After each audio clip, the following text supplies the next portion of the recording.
Yo, Circle Jerks, Wild in the Streets 40th year anniversary of their vinyl has been re-released on Trust Records. It's remastered, it has bonus tracks, there's a 20-page booklet. You can catch Circle Jerks on tour right now. Shout out to my man Joey C. If you go to trustrecordscompany.com, you can get tickets, you can get merch, you can get vinyl, and use my code TRUSTLIFE, all caps, TRUSTLIFE, and get 20% off. Make sure you cop that 7 Seconds merch and that remaster of The Crew, one of my favorite albums. Also, they're on Instagram, trust_records_company. I love you, Trust Records. Thank you for preserving and making all the music I love available for years and years and years and bringing it back for all the new kids and new generation. Love y'all.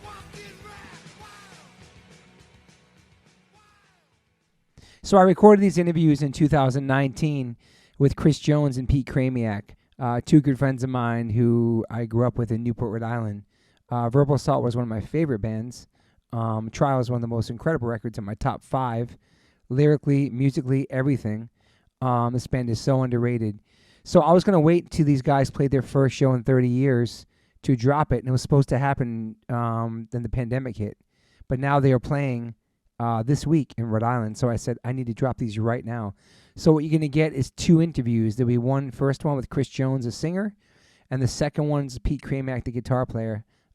These are long. It's like 3 hours total, but it's a really great conversation. I'm pretty positive this is both their first podcasts. Enjoy. And welcome to the One Life, One Chance podcast, everybody listening right now. If you've been listening to this podcast from the beginning, from the first episode, you know that this podcast is in chronological order of my life. It started with my mom. It started in Taunton, Mass, and Newport, Rhode Island. And many times I've mentioned this band as having a massive impact on my life and being kind of a pinnacle of hardcore and punk rock music to me. So it's a true fucking honor. I haven't spoken to this person in almost over 20 years. Chris Jones, welcome to the podcast. All right. Well, thank you very much. And I take that as a huge compliment, Tobe. And so, yeah, it has to have been 20. I believe I saw H2O in Northampton when I was still at school at UMass. Really? Do you remember? No. Yeah. And here's a little story I remember from it because at that point, let's see, I was roommates with Roger Marbury and Colin Sears from Dag Nasty. We all were going to UMass at the same time. And I remember we headed to the show, and you gave nice shout-outs. And it said, and we got Colin and Roger here from Dag Nasty. Woo! And Chris Jones for Verbal Assault. And there was that. I clapped come vigorously or whatever, but it definitely didn't get the Dag response. So no, I think that was the last time we saw each other, Guy. Well, I put you. You're in my top 5 of songwriters, singers in the hardcore scene that inspire me. You're with Ian, Kevin Seconds, Milo, and Dag Nasty. You're in that top 5 for me as far as like influential songwriters, lyrics, everything. You are one of them, Chris. So. Oh, cool. Again, I take that as a huge, huge compliment, my friend. It is. So I was trying to. So what I like to do in this podcast is kind of, I'm talking to the people that inspired me in my life, and I like to hear kind of what inspired them. I kind of go back, and then I bring forward to where you are now. But I remember definitely I moved to Newport. It might have been, I'm thinking maybe in '83 when I was 13. Okay. I'm trying to figure that out, and I think that's the Verbal Assault demo didn't come out I think till '84 if I'm correct. Yeah, so we just started jamming 1983, 1984. So yep, right around that time. So before I got there, how was your life growing up in Newport, and how were you in school? Did you like school? Did you get good grades? Did you play sports? Like what were you like in school? Yeah, so let's see. I wasn't a huge fan of school. I really loved Newport, and I guess there's a reason I'm still living here or whatever. And born and raised in Newport, and this is where I grew up, and loved the place and loved. It's a very, and again, you can speak to this as well. I mean, Newport is it's a small town, but at the same time, it doesn't quite have that small town feel to it, just because there's a lot of people coming and going. Like I can remember in high school, you get a lot of kids, Navy kids rotating in and out, and just the fact that Newport is pretty close, kind of well situated on the East Coast. Yeah, you didn't get that feeling in the middle of nowhere. It wasn't like we were growing up on Block Island or anything like that. So I mean, I had a good childhood and enjoyed growing up here. I mean, again, one of the wonderful things about Newport is it is so beautiful, and plenty of beaches and places to swim and things like that. So, really pleasant memories and experiences from that for the most part. Yeah, and so what was your first exposure to music? Was that in school? Was it in high school? Or was it earlier than that? Yeah, so let's see. So, if we'll use like 83, 84 as kind of a jumping off point. Totally. Like that's when, let's see. So we had, so there were folks older than us who were kind of more in punk rock, more like 70s style punk rock outfits at the time. And one person who was a huge kind of, I don't want to say influence, but really was an important friend of ours was Doug Ernest, who was the drummer for Verbal Assault, and he was a few years older than us, so he was kind of in some ways the bridge between those, that's how we kind of got to know other musicians. And he was in a great band called Vicious Circle at the time. And so there was, and then there were, there'd be the local skate shop, the local record store. So the skate shop would have been Straight Arrow Skate Shop, and that was run by Pete Sergeson, who was the guitar player for Vicious Circle, and then Doo-Wop Records on Broadway. And so that was kind of how we started getting exposed to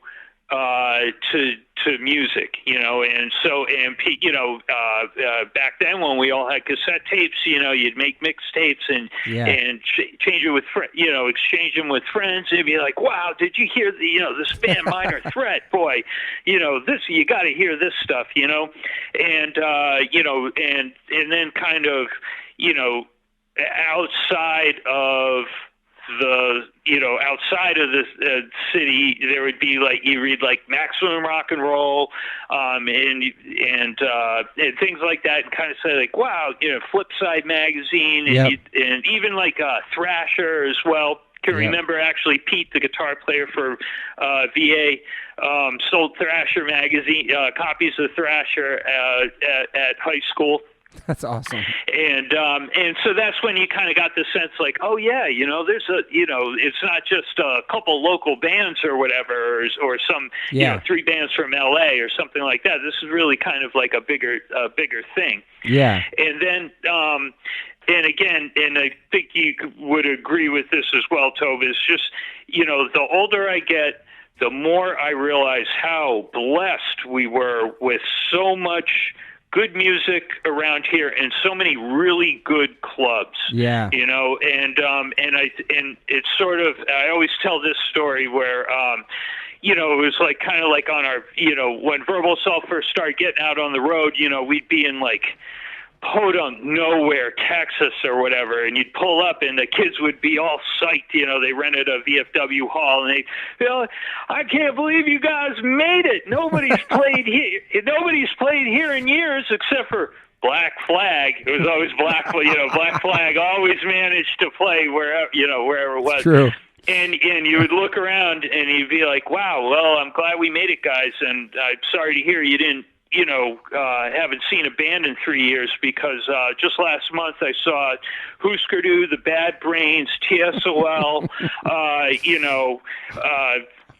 you name it or whatever, all at this, all at the old living room. So the fucking one of the greatest clubs ever with one of the best sound systems ever, and it was just like, and that's not even to mention Lupo's or, Blue Pelican. The Blue Pelican or, so it's just like, again, I really, when we started traveling, I realized very quickly, like, wow, we really made out like little bandits, Yeah. And I think, and again, when we started touring, then some of that became a little more obvious, like, oh yeah, look at that, because we're kind of like right there on the, right there on the East Coast. When bands are on tour, you need to play, in between Boston and New York, of course, you stop in Providence, and so that was one of the reasons that we got to see so many fantastic acts, Yeah. And it was really, I mean, and again, it was fun when we were doing it, and it was fun when we were going, but again, when I got a little older and wiser, it made me realize, like, holy moly, we made out like bandits, man. Yeah, especially back then. I mean, it was before the internet, and it was just word of mouth and magazines and stuff like that. Exactly. A lot of letter writing. Things like So that was So the word of mouth thing traveled a little more slowly, but at the same time, it kind of moved. It kind of moved in the same way,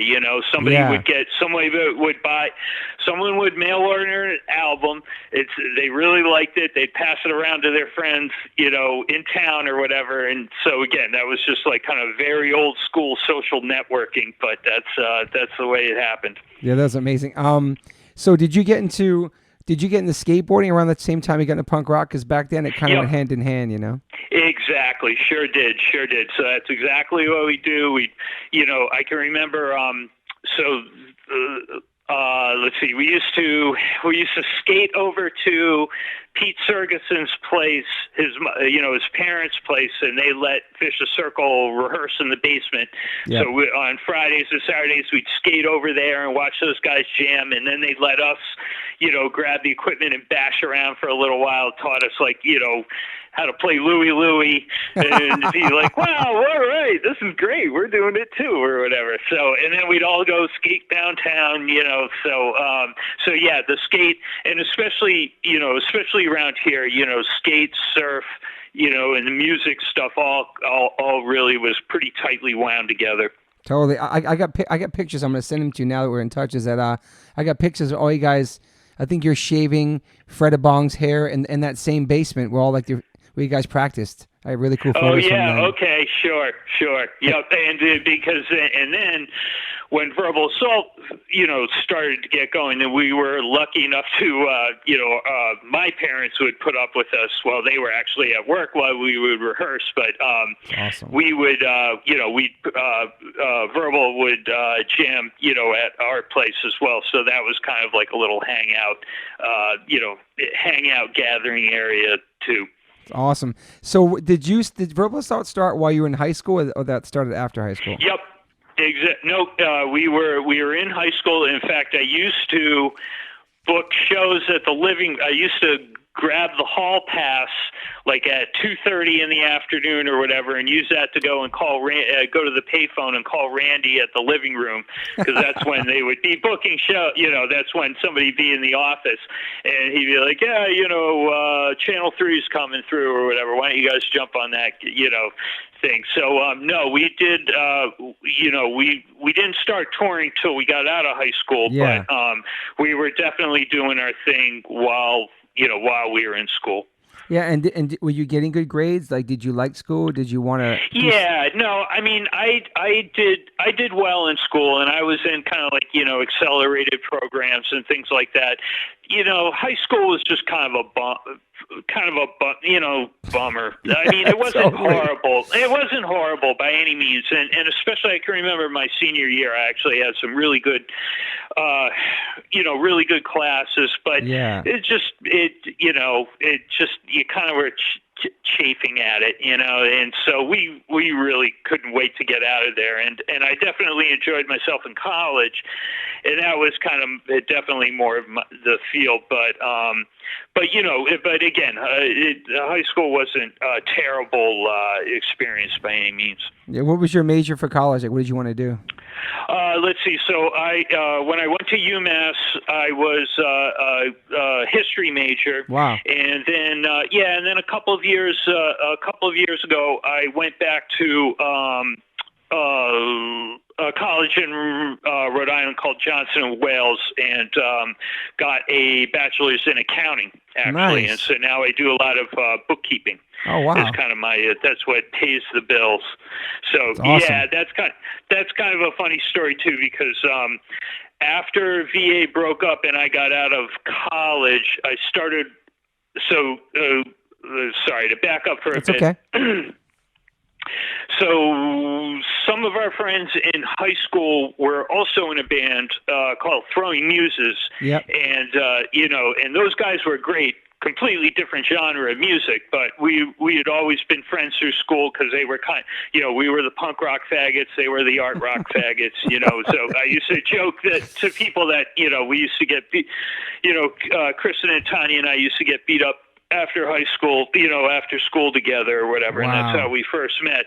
But when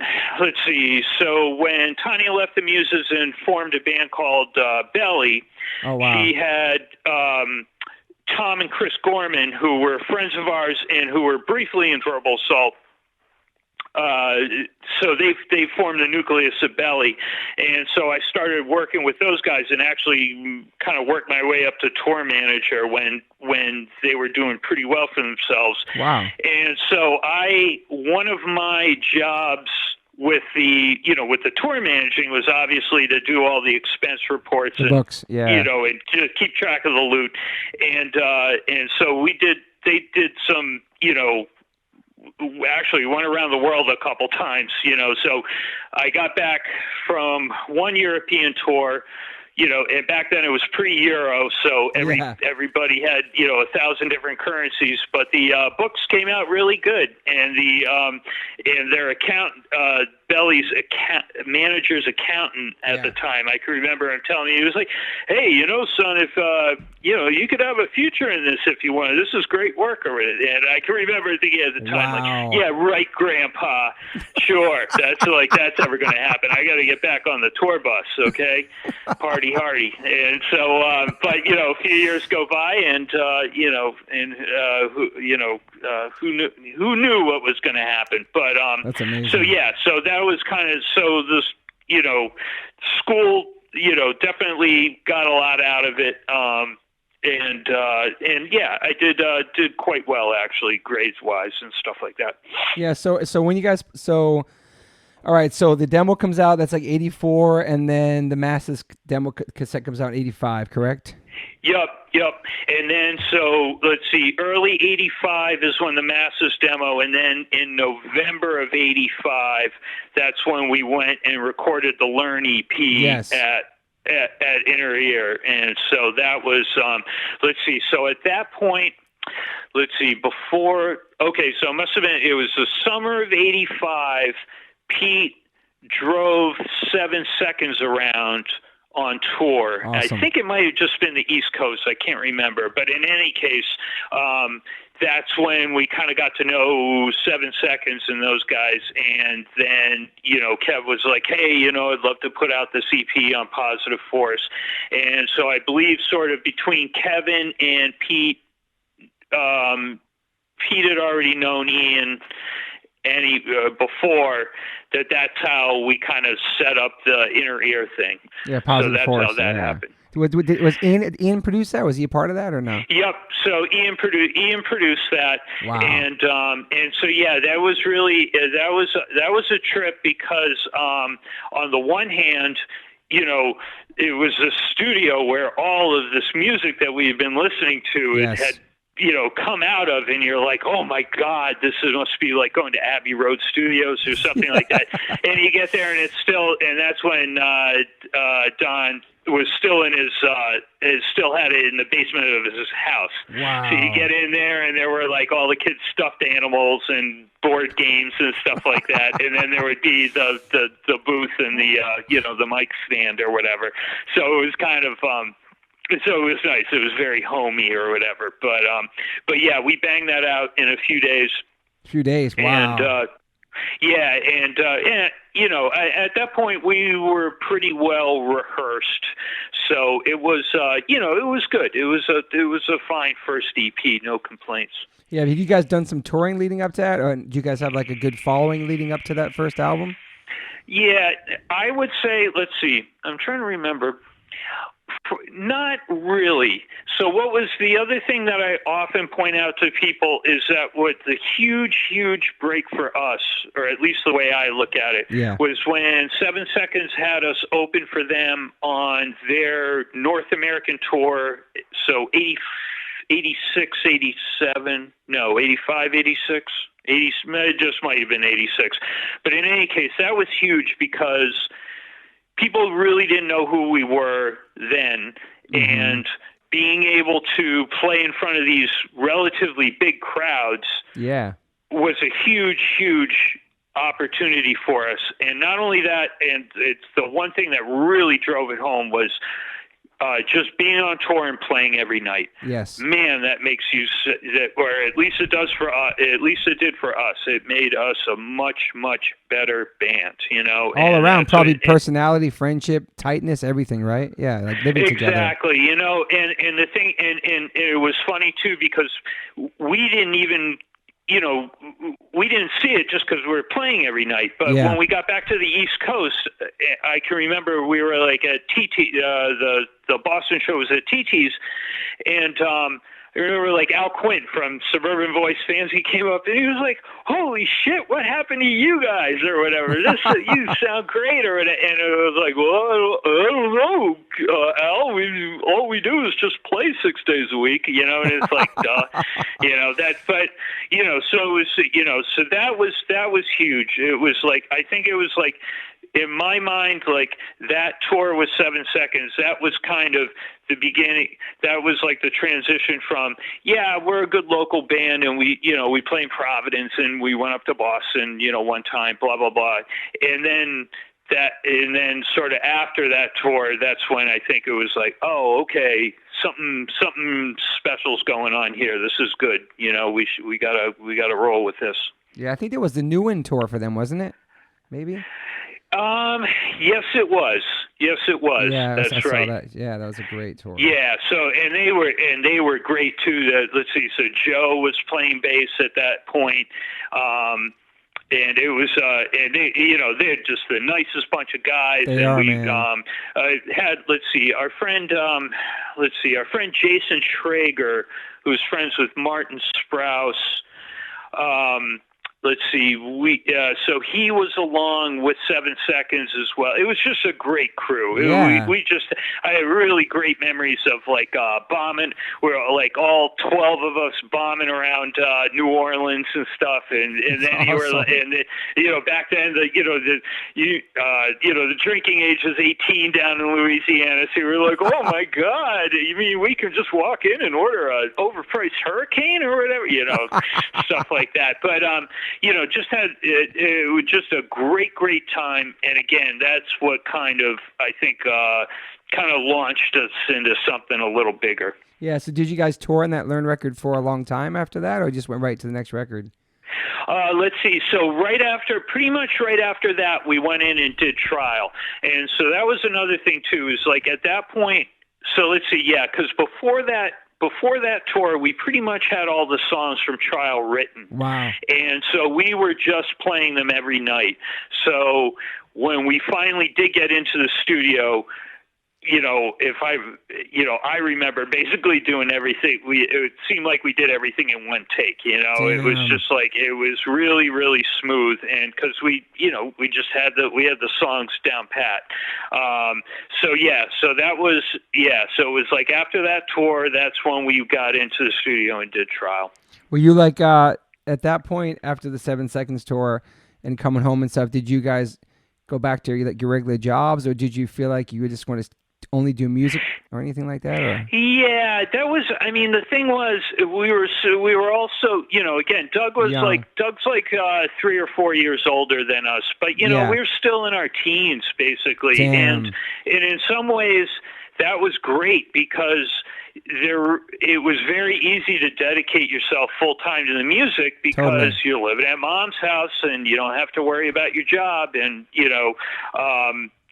might have a girlfriend or whatever, but it's not like you got a family. So in that sense, we really had a lot of freedom, Yeah. And so that was, I think that was a really key thing. I sometimes I think about like, wow, I wonder how things would have turned out if we had started all this, 5-10 years later down the line, where, there would have been a lot more commitments and things wouldn't have been as easy to just say like, hey, let's throw everything in the van and go on a tour, Yeah. Mike, well, I consider you a really incredible lyricist, and as we get into like the Trial record, obviously there's some like Backstab and Gray and The Pain and Personal Edge on the demo. All those, I loved all those songs as well. But and were you like a writer in school? Like, did you write poetry? Like, where did you get your writing from? Yeah, let's see. I grew let's see. Well, my dad's a journalist, so Gotcha. Definitely, he wrote for the Providence Journal for many, many years. And so definitely grew up in a writing household. Yeah. Never really a big poetry person. And to be honest, it's like sometimes I kind of wonder like, where the hell did those lyrics come from? Because it's just it wasn't especially easy for me to write lyrics, and they didn't really flow out of me. Yeah. But at the same time, I look back on them and I'm like, oh yeah, all right, that's pretty cool. And then actually a nice little story.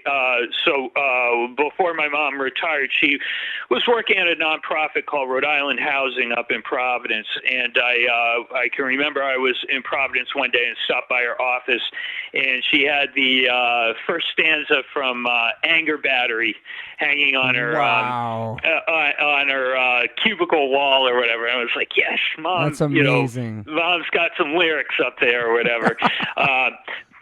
So I don't, again, I hate when people kind of get all, like, well, who can really say what, how I wrote those lyrics or whatever, Yeah. It's like they happened, and I'm glad they did because, again, I'm not sure exactly where a lot of that came from. But I'm glad, people, I'm glad that people are, have been inspired by them and appreciate them, Yeah, it seems like it'd be very therapeutic to write a lot of those songs on the Trial record. There's so many like deep songs. I mean, maybe they weren't to you, but obviously to people listening to them, they got their own way of like interpreting the lyrics. But like, there's so many, like that song, like not to like jock you, but I'm going to jock you. But like Trial, Understick, every song, Running, Never Stop, Heal, Scared, with the piano, fucking R. all that shit was just so ahead of its time lyrically and musically, man. Even Pete Chramiec's guitar sounds like, listening to his records now, to me, Trial's like a masterpiece, like in the hardcore historic books of music, Yeah, no, I appreciate that, and I mean, we really did, when we set out to record Trial, we really wanted it to be a big sounding album, because we felt like the songs were there, and we really wanted them to come across, and so much of that is the fact that it turned out that the rest of the band, we're all real musicians. Maybe they didn't know it at the time, but then Dylan went ahead and studied jazz bass at the University of Maine, and Doug plays in tons of different bands locally. I mean, those guys are real musicians, and I think that came through in the songwriting. I mean, I have very few regrets about VA, but one of them is that we did not write more songs together, because I just think that we had that was such a special special group of people that it's like, I mean, and the reason we didn't write more songs is because we were always going on tour, which I loved, and I learned so much from that. So it's like, who can really say? But it's just like those guys were good, and they knew what they were, or even if they didn't know what they were doing, they had the right sense. And then they went to school, and it's like, oh, okay, yeah, that's what I was doing all along, So, so I mean, I think that definitely is the quality of the quality of the songwriting, I think, is what was really what really helped make things stand out. And at that point too, like, I can also remember, like, a lot of this I wrote some kind of like a little brief history of the band / liner notes, which I have sitting in a drawer and keep meaning to put out to the world or whatever. So a lot of this is kind of from that. But I can also remember, let's see, during the 7 Seconds tour, that's when Eye Against Eye came out. Oh wow! And and we wore that. We had to have like 6 different versions of that cassette because we would just wear it out in the van. That thing got listened to ad nauseum. But I mean, that was like a really important album for us, because like all of a sudden we're like, okay, you don't have to. It's like I think one of the way I put it one time was like, this is when we stop confusing speed with power. Yes. And suddenly you're like, oh yeah, you can go 1,000,000 miles an hour, but sometimes if you don't, that's even better, Totally. And so that's when that was like, that album like really changed the way we looked at making that kind of music, So would that be a big influence on the Try record? Yeah, I would say so. And then even more than as time went on, you could hear that in like Immersion on the On EP. Yep. That definitely has a little Eye Against Eye feel to it, like Reignition, Yeah. But yeah, so I would say that was a huge influence. The Boston bands, when we were starting out, were huge. The DC stuff definitely all throughout, Yes. and then, but also too, what was, I think, and here's another thing, and this is another thing about Newport specifically as well, is that because Newport was a small place, but there were still a lot of different bands, that people tended to mingle a lot more, so it wouldn't be like in New York City where you kind of hang out with the kids who were into hardcore, and then the kids who were into death metal hung out at the death metal club, or whatever. And so I think that really helped broaden people's kind of musical horizons or whatever. Yeah. And then also, like, and I can remember like Dylan like had very eclectic musical taste. So I can remember we used to make fun of he had one cassette in the van that had like Kiss on one side and the Beatles on the other or whatever. And it's like, put Dylan's Kiss Beatles tape back in or whatever. But, so there was he was always listening to a lot of different kinds of music as well. And That's I think cool. that probably helped push the band kind of past like kind of more the usual hardcore, formula. Yeah, we ever just a kid just like, only listened to punk rock and hardcore the whole time, or you always listened to other things? Yeah, I mean, I pretty much listened to punk rock and hardcore, but Yeah. like growing up, my folks would have, they had their Beatles and Simon and Garfunkel and Joni Yeah. Mitchell records and stuff like that, and so we, listened to that a lot growing up. But yeah, it was, for me specifically, it was definitely a punk rock thing. But like I said, having friends, like Dylan, Yeah. in the band, that definitely helped expand. I can remember, before practice one day, he's like, you gotta hear this metal band, dude, Metallica, Ride the Lightning. He's all, but listen to the, and again, that was great about hanging out with Dylan. Let's see, what was That's it? For awesome. Whom the Bell Tolls.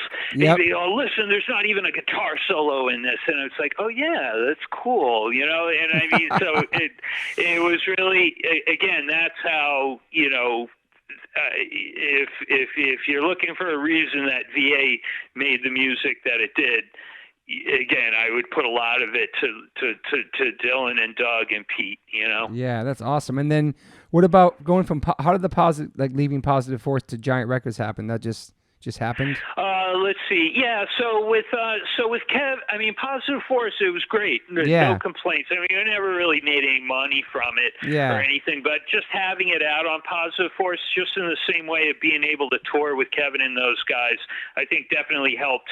Perfect. Yeah. People probably gave it a chance, maybe that they wouldn't have if Yeah. it was like, just like when you have any label that you respect, Totally. it's like if With the Revelation Records, all that stuff. Yeah. Exactly.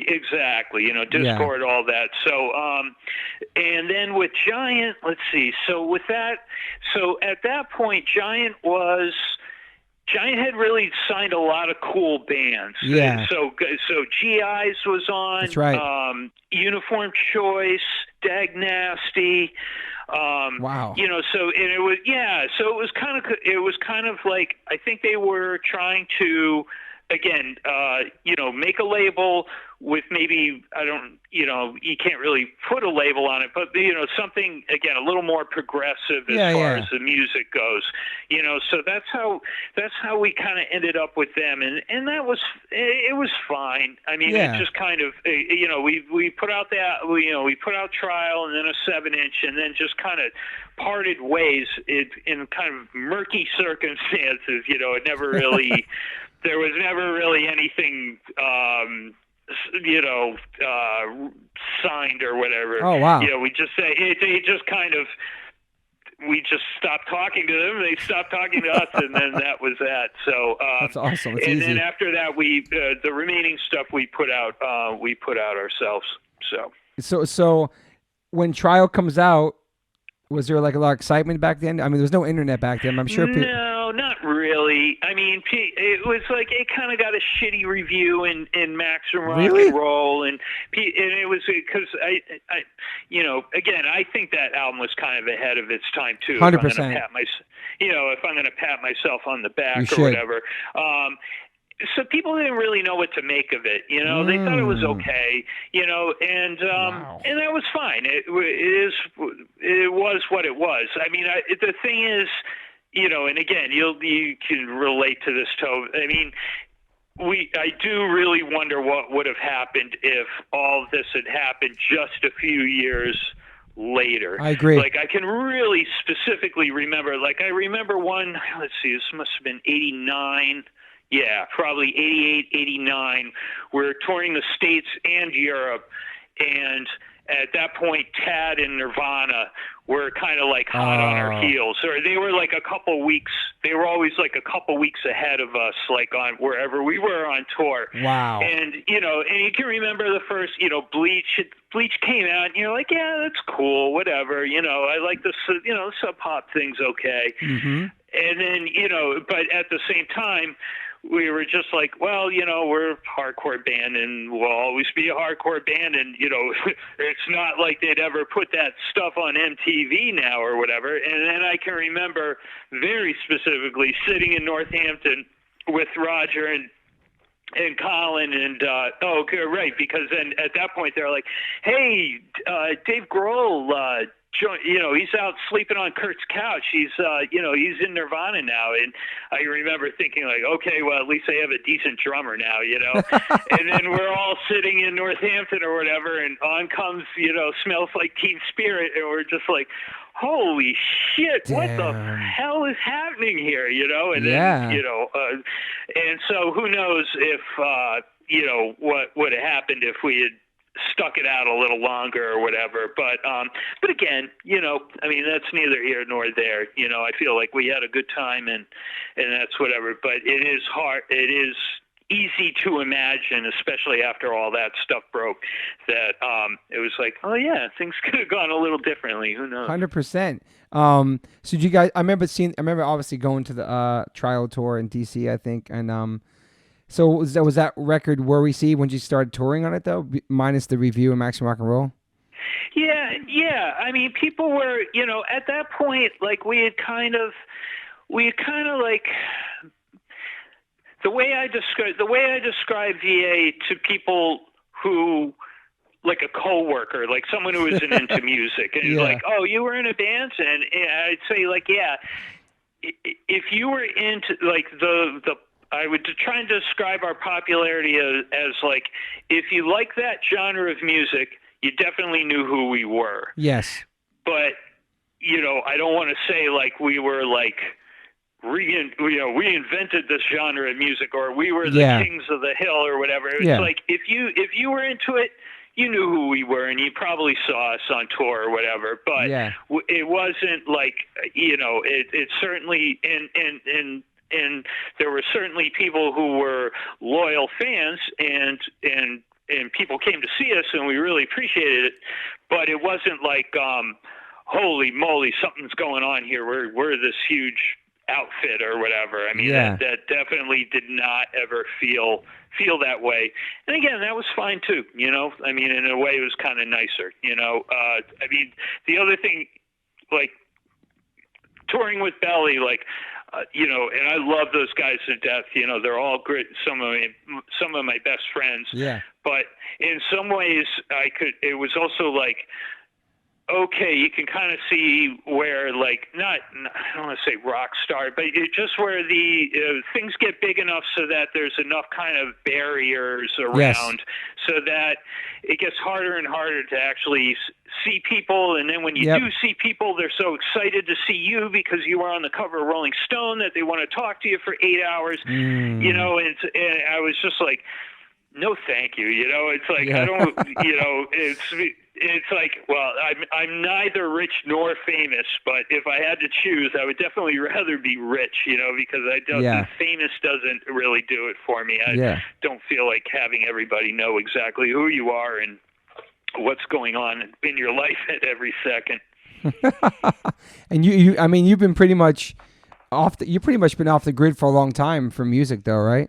Yeah. So, I mean, my thing is that while the rest of the band were all real musicians, and they'll be buried, Doug will be buried with his drumsticks, and Dill with his bass and stuff. Music was more something I just kind of fell into, and it wasn't my passion. It was a really important part of my life, but it wasn't something that I figured I would continue doing. So at that point, so then I kind of drifted off, and again, it's not like I turn my nose up at things. Yeah. And in fact, I'm so heartened and happy to see that there's, that things are still going on and just as strong as ever. Yeah.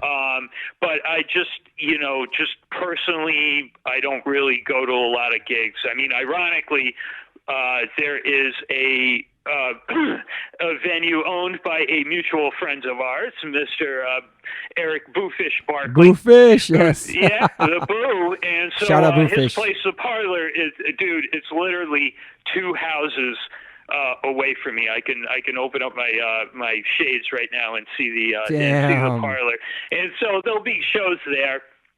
and I'll go and check them out, and stop in and say hi. But I don't really go to a lot of gigs or buy a lot of music these days. But again, that's much more of a personal thing than than a judgment on what bands are doing these days.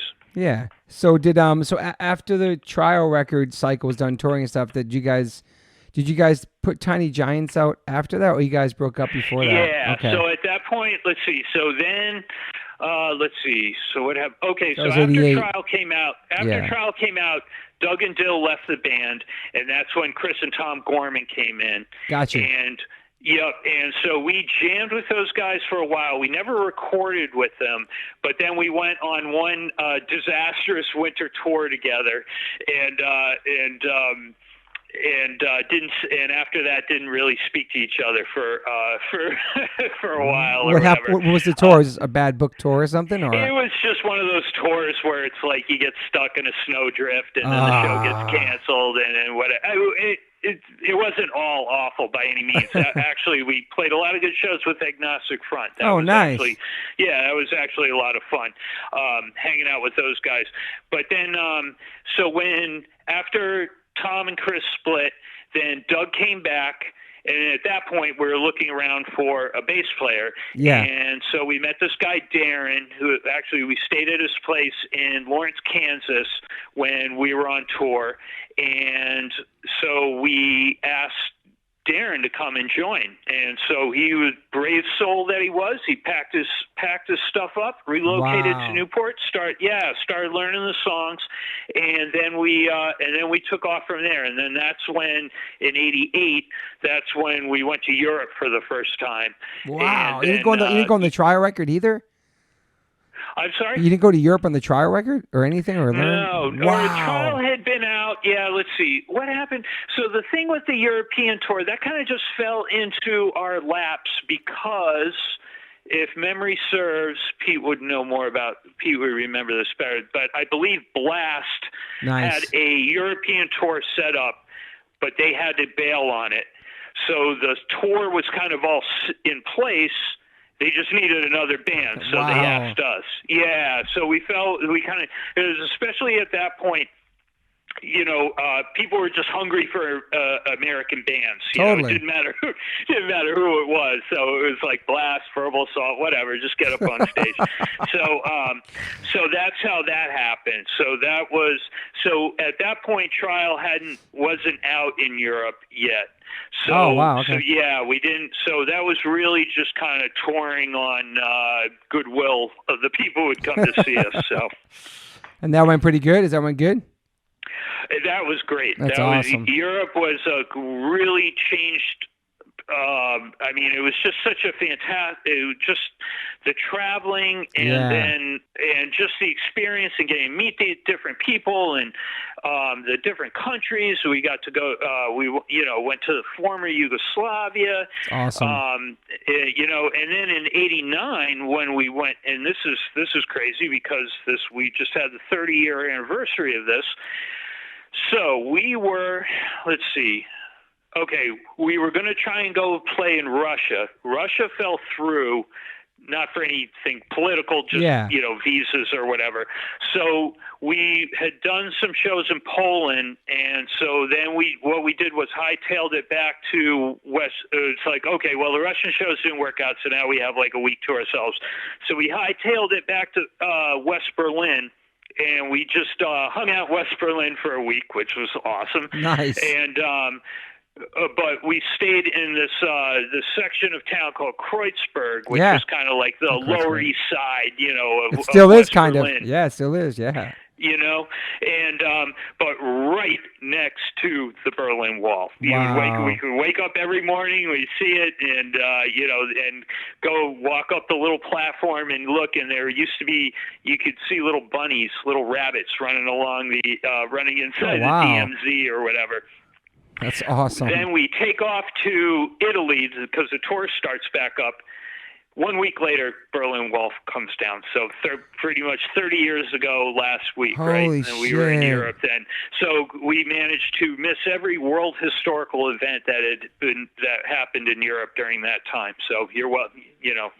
Wow. Thank you very much. Yeah, isn't that funny? That's so crazy. the way, and so we, of course, you know why? And in fact, Gorilla Biscuits were over there. Oh shit. At the same time. That's 89, right? It was 89, I think. Yeah.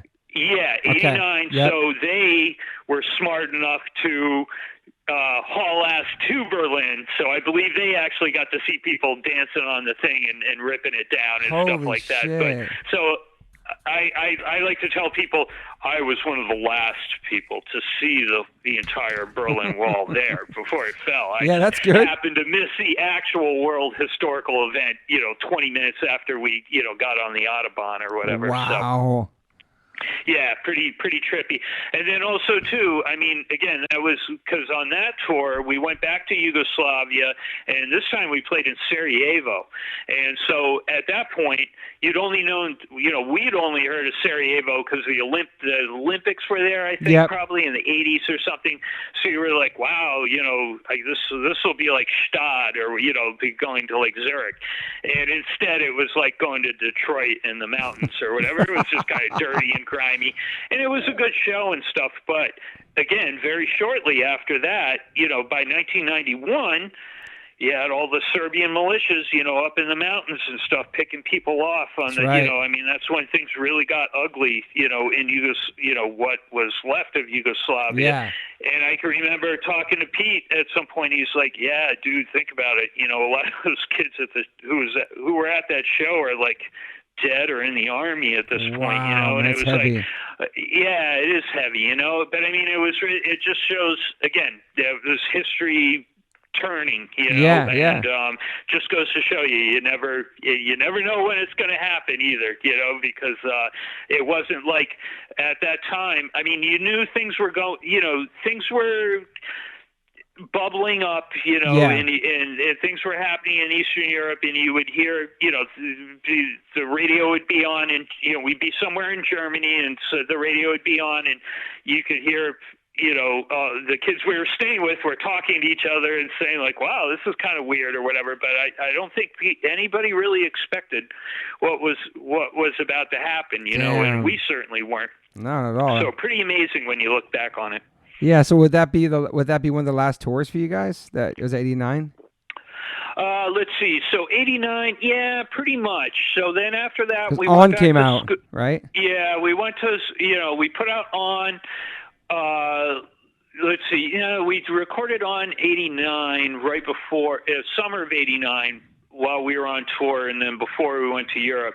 And then after that, we got back, and then that's when Pete and I had started going to school. And it was kind of at that point where we were like, maybe we've kind of like, shot our wad or whatever, or this is kind of maybe run its course. Pete was feeling like he wanted to do something different musically. So I think at that point, that's when we said, all right, let's go out in style here. Let's see if Dill wants to, take it home here. And so then we kind of got back to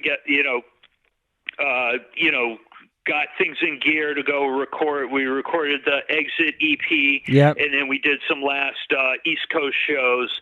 And then last show was August 23rd, 1991, at the beautiful and sadly missed Blue Pelican in Newport, Rhode Island. Again, right down the street from where I'm talking to you right now. Wow, man. 1991. Tell me about it, dude. Tell me about it. And even like again, when I was watching the, the footage of Berlin, 30 years ago. Again, it was like, dude, you were there 3 decades ago. If you had a kid then, the kid would be a grown man at this point. It's just crazy, like man. it's so getting older is such a crazy thing sometimes. It really is, just man. And again, I personally, I'm loving it. I'm happy, but it is astonishing sometimes to look back and realize that it has been quite a long time. And again, that's what really, really really makes me grateful that people are still into the music. Yes. And and it's like, okay, we were doing we must have been doing something right if this stuff's still cruising along like it is right now. Yeah, and still connecting to people too. Now looking at the songs like Anger Battery and Exile and Immersion, and they're talking all that, and now even connecting the fact that Eye Against Eye was a big. Now look at those songs, I'm like, oh, now I totally get it. Like a lot of the breakdowns, all like this, the vibes of those songs, man. Makes a lot of sense now, man. Exactly. No, definitely. And again, it was like just not having to go a million miles an hour. Yeah. There's nothing wrong with that.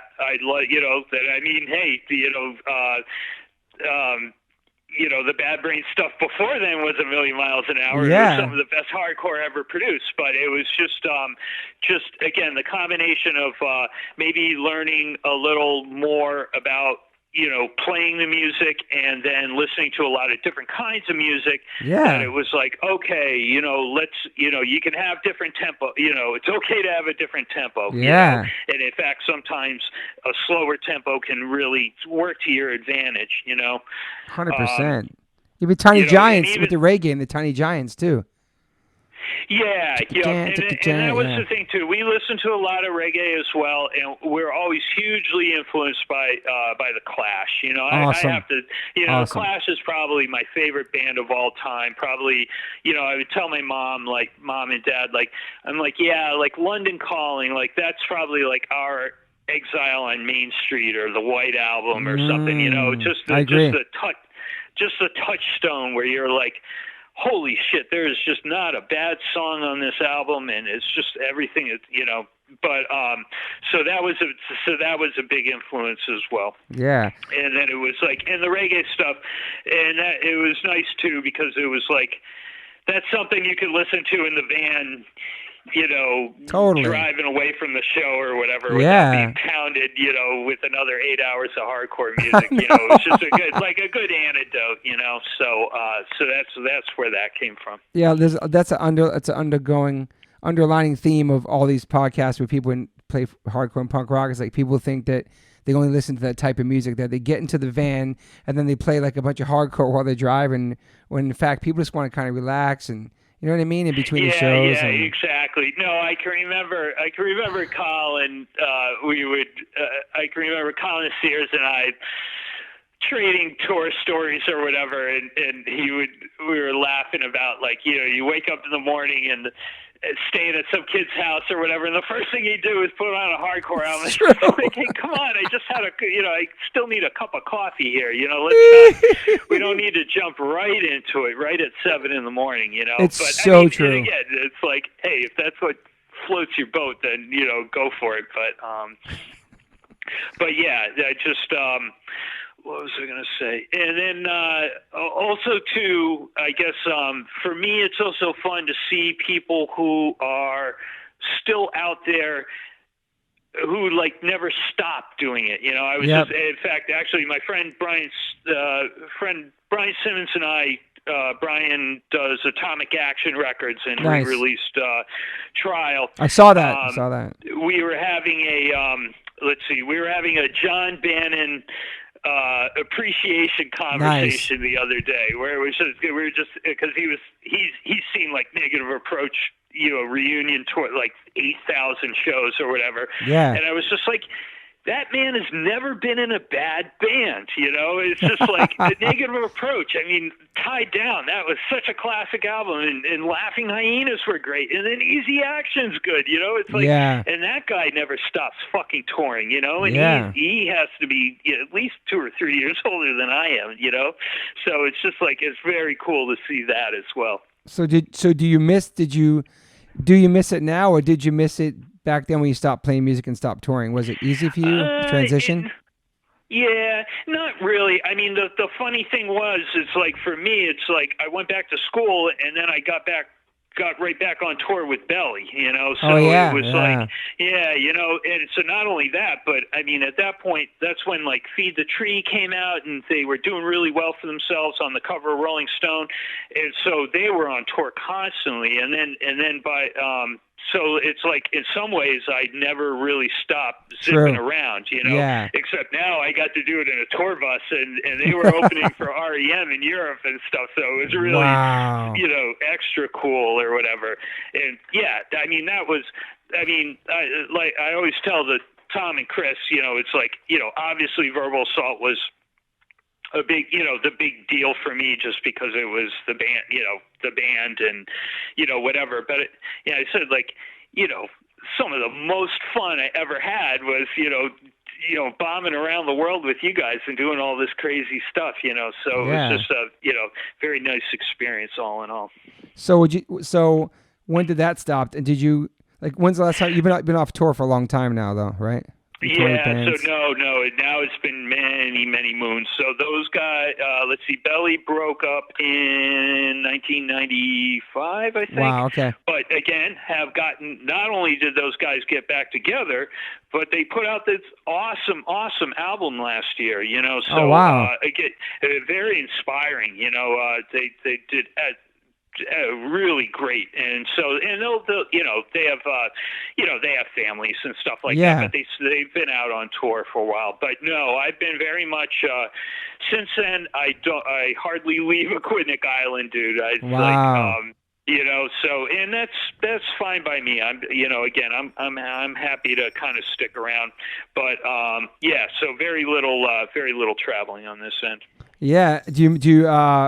Do you miss playing or writing or have the urge to make new songs or?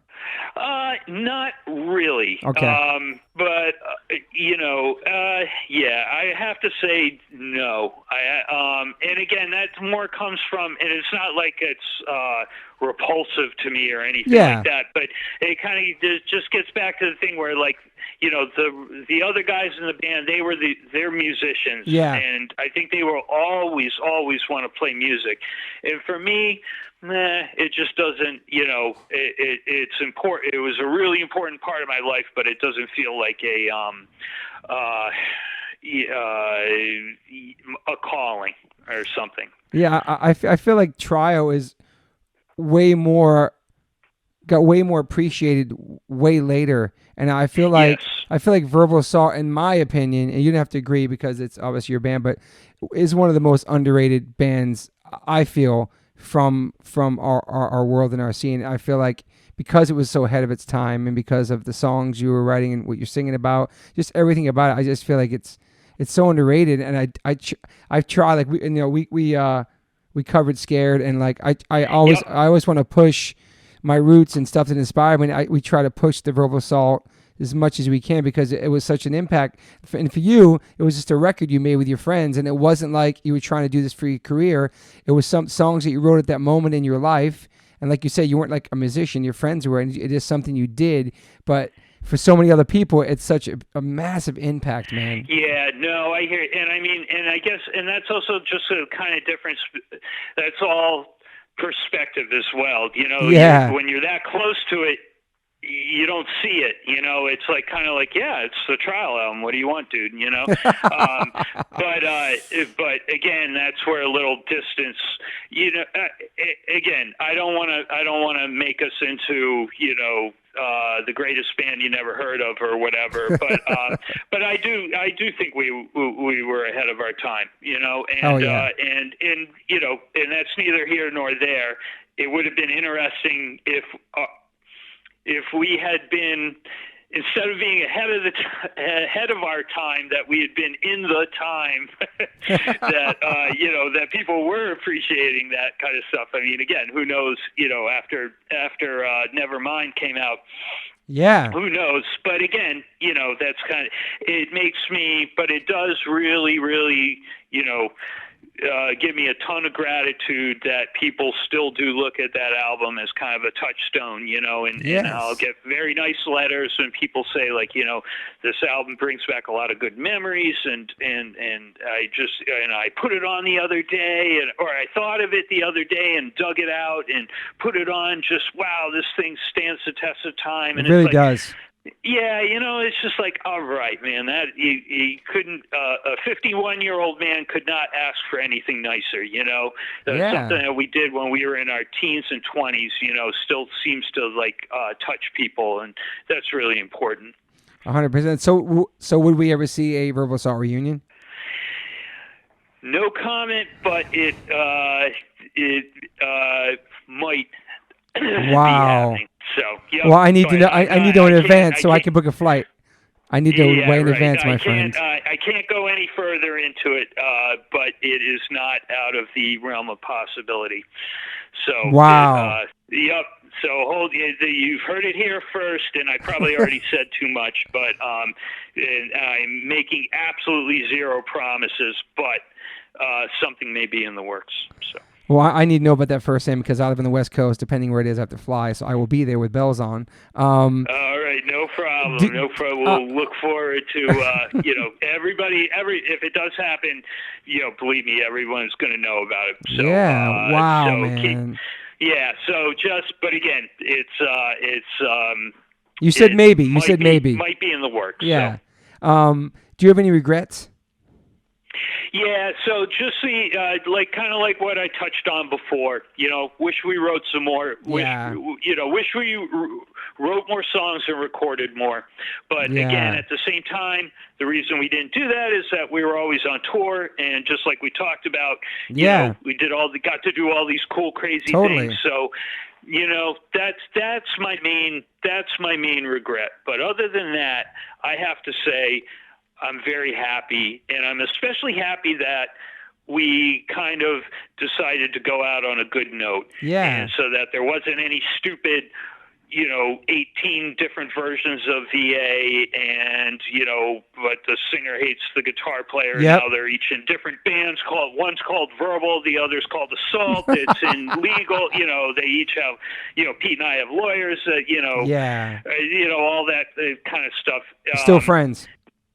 That makes a big difference to me, and I think that is why I definitely look back on the band with very fond memories, precisely because we said, all right, you know what, if we don't feel like doing this anymore, let's do some shows, let's say goodbye, and that's all she wrote, Yeah, you have such a strong body of work too. Like, I think there's not one, just looking at it now, like on paper in front of me, like, everything you put out was like really solid stuff. Is there any one thing that you love the most out of what you released?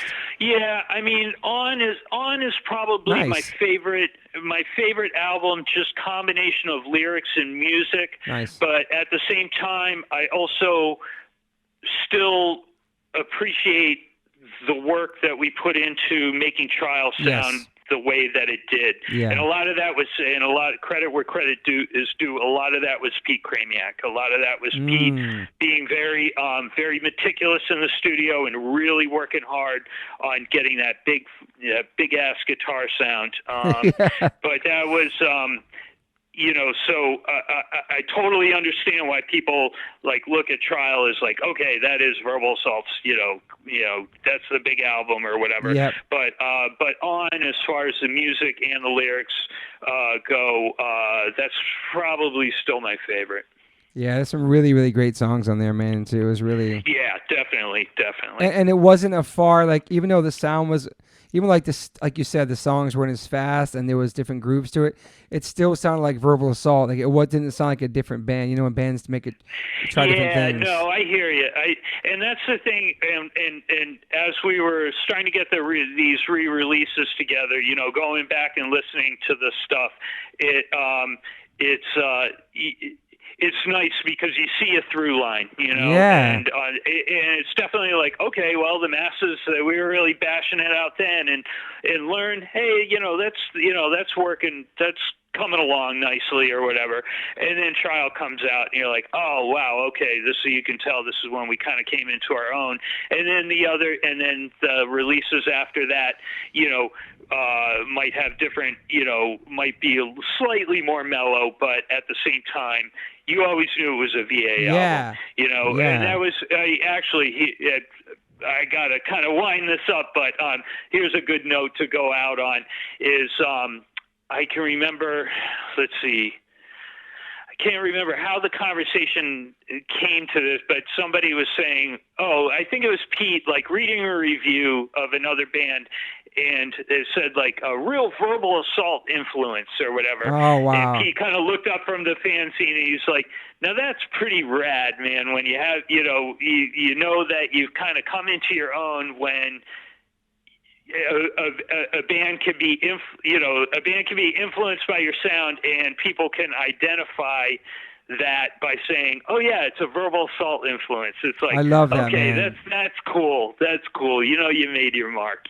I love that. Well, I appreciate everything you put out in music and everything, all the stuff you've been involved in. All these records have been a big part of my childhood and continue to inspire my band 100%. And yeah, it's great talking to you and catching up, Yeah, no, and it is awesome catching up with you as well, because both you and your bro, I mean, it was back, I can really, really specifically remember, like those early, like 83, 84, 85, those years where it was like everybody who was around in the town who had a skateboard or was wearing Chuck Taylors or whatever. It was like you immediately ran over and you knew you were going to it be friends because it's so crazy, man. Because it was almost like giving the secret Masonic sign or whatever. And it was just, and so it was really important that you guys were a part of it. And then it was really fun to see later on what you ended up doing as well, Thank you, and man. so to give we'll end this on a little mutual appreciation there, but no, I really appreciate you getting in touch, and this has been really fun. Yeah, I'm excited to see what happens in the future with you, and I'm definitely going to keep my eyes peeled for anything that you're up to in the maybe world. Also, real quick, do you remember when skateboarding got banned during the World Cup, and we went to City Hall and we protested because they banned skateboarding on Thames Street down on those banks? Do you remember that? Yes. And you were there, right? I remember because I tell the story. You were there. Yep. And we got skateboard like it was illegal for a minute. Yep, exactly. Nope, I remember that. And then the masses rose up, Toby, and we were able to, bring justice to this world. That was amazing. It was amazing being part of that with you because it was illegal for a couple, who knows how long, a couple days. I remember that, the great skateboard ban. So, no, it's don't worry. You can come to Newport and, knock yourself out these days. No worries there. All right, Chris. Well, thank you so much for your time, man. Thanks for everybody listening. And is there a Verbal Assault website?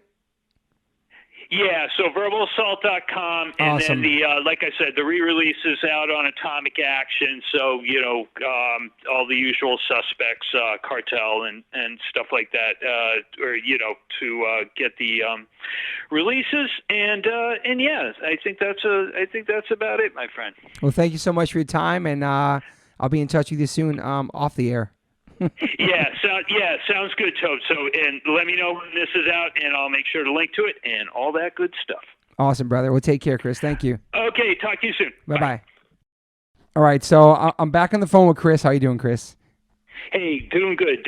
So, yeah, since we talked the other day, I was kind of like, a couple things I forgot to say, and also I was reminiscing a little bit about going to school when I first moved there in middle school to Thompson Junior High and meeting your brother, John Jones. And he was kind of one of the first people I met when I moved from Massachusetts to Newport, who got me into skateboarding, and also, my brothers were listening to whatever, Sex Pistols, 8-tracks and all that stuff. Yep. But like John was like the one who got me, the guy I met at school, because I was like the kid who just came from out of town. And then obviously I met you and started going to you guys' rehearsals in the basement. Anyway, I just want to say that it's amazing that if I had never met the Joneses, who knows what I would have gotten into. But you guys were the first ones that got me into like the skateboarding culture and stuff. So I want to thank you for that once again. Cool. So here, also, this will give me a good chance to put in a little plug for John's current band that he plays guitar for, which is We Own Land. Excellent, like straight ahead rock with a lot of punk influence in it.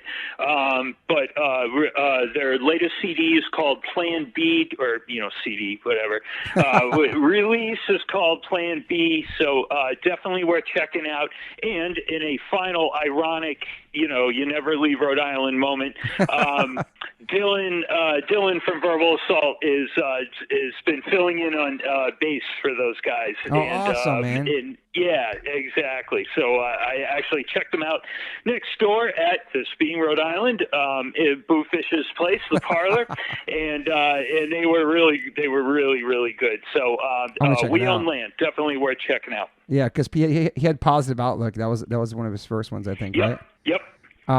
So one thing I forgot to ask you was, it's interesting. I have the eyes tattooed on me, the Verbal Assault eyes. But for people listening who maybe seen that tattoo, because I posted my leg tattoos before on social media, but for the people listening now, what is the history of the Verbal Assault eyes, where they came from, and how they happened? Okay, so I actually designed that. Let's see, I designed that old school in my dorm room when I was going to University of Massachusetts. And actually, if you go to the Verbal Assault website, verbalassault.com, all one word, let's see, Jordan from Rev and some of the guys there put together a little history of how it came about. Oh, wow. They kind of recreated. Yeah, it's very cool, actually, because briefly, what it is the eye is Sinead O'Connor's left eye.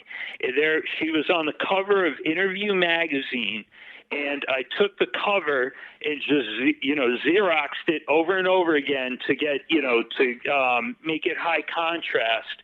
And then I copied that onto a plastic sheet, then flipped that over, and then that became the pair of eyes. But what Rev and his art guys did was they actually found the old cover, the old Interview magazine cover, and then kind of recreated step by step how I described how I did it, and they kind of reproduced that or whatever. So it looks really cool. And so when Jordan sent it to me, I put it on the site, and should be still right there, seeing as I haven't updated the site forever. So were you a fan of Sinead O'Connor, or is this something you stumbled upon? Actually, I don't mind Sinead O'Connor, but it was more the eye itself that just looked like a great graphic, and so that was the. I've always been pretty proud of that logo because it was kind of it was the only one where I hadn't appropriated somebody else's artwork either. The Seventh Seal logo, which I designed and really made a great banner or whatever. But that was an image from the Bergman film, and this I felt was kind of my true original creation or whatever. So that's kind of the logo that to me kind of is the official one. You know? And I wonder if she ever saw that or like. Yeah, it's a good question, actually. That is a good question. Yeah, no, it was. I'm not.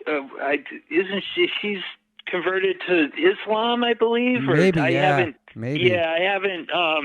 kept up with old Sinead, so I wonder if that would be interesting. Whether A, she would give a shit, and B, whether it would be worth trying to contact her. But that's a good point. Yeah, and so for me, I'm actually obviously a massive fan of Verbal Assault and Sinead O'Connor, so now I have like a double tattoo of both. Oh, there you go. Right on. Very, very cool. No, I remember. I mean, when the let's see, Lion and the Cobra, right? Was that the first album? Great album. Yeah, no, that was huge. And actually, I can remember at the time too was this obscure little film called Captive, which I never saw, Gotcha. But my girlfriend at the time had the soundtrack, and it was by the incidental music was by The Edge from U2. Oh, wow. And then Sinead O'Connor sang a couple of songs on it as well.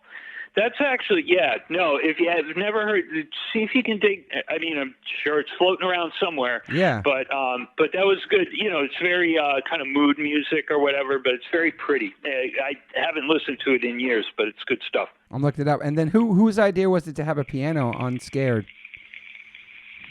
That was Pete. Wow. Actually, and Pete, and Pete played, and that was Pete playing. So that's awesome. I think that was, you know what?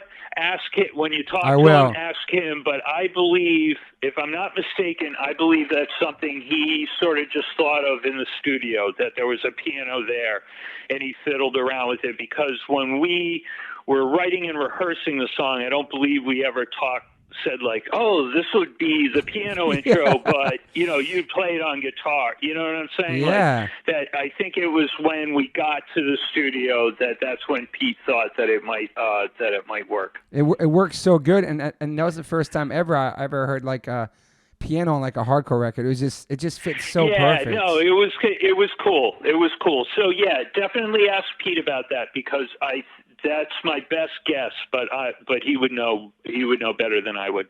And I know you mentioned before earlier about the Clash and London Calling, and do you have like a top 5 or top inspirational musicians that inspired your band, or you personally? Let's see. I guess it would kind of be the greatest hits, I mean, Minor Threat was huge, and they always were, everything that Ian did was huge.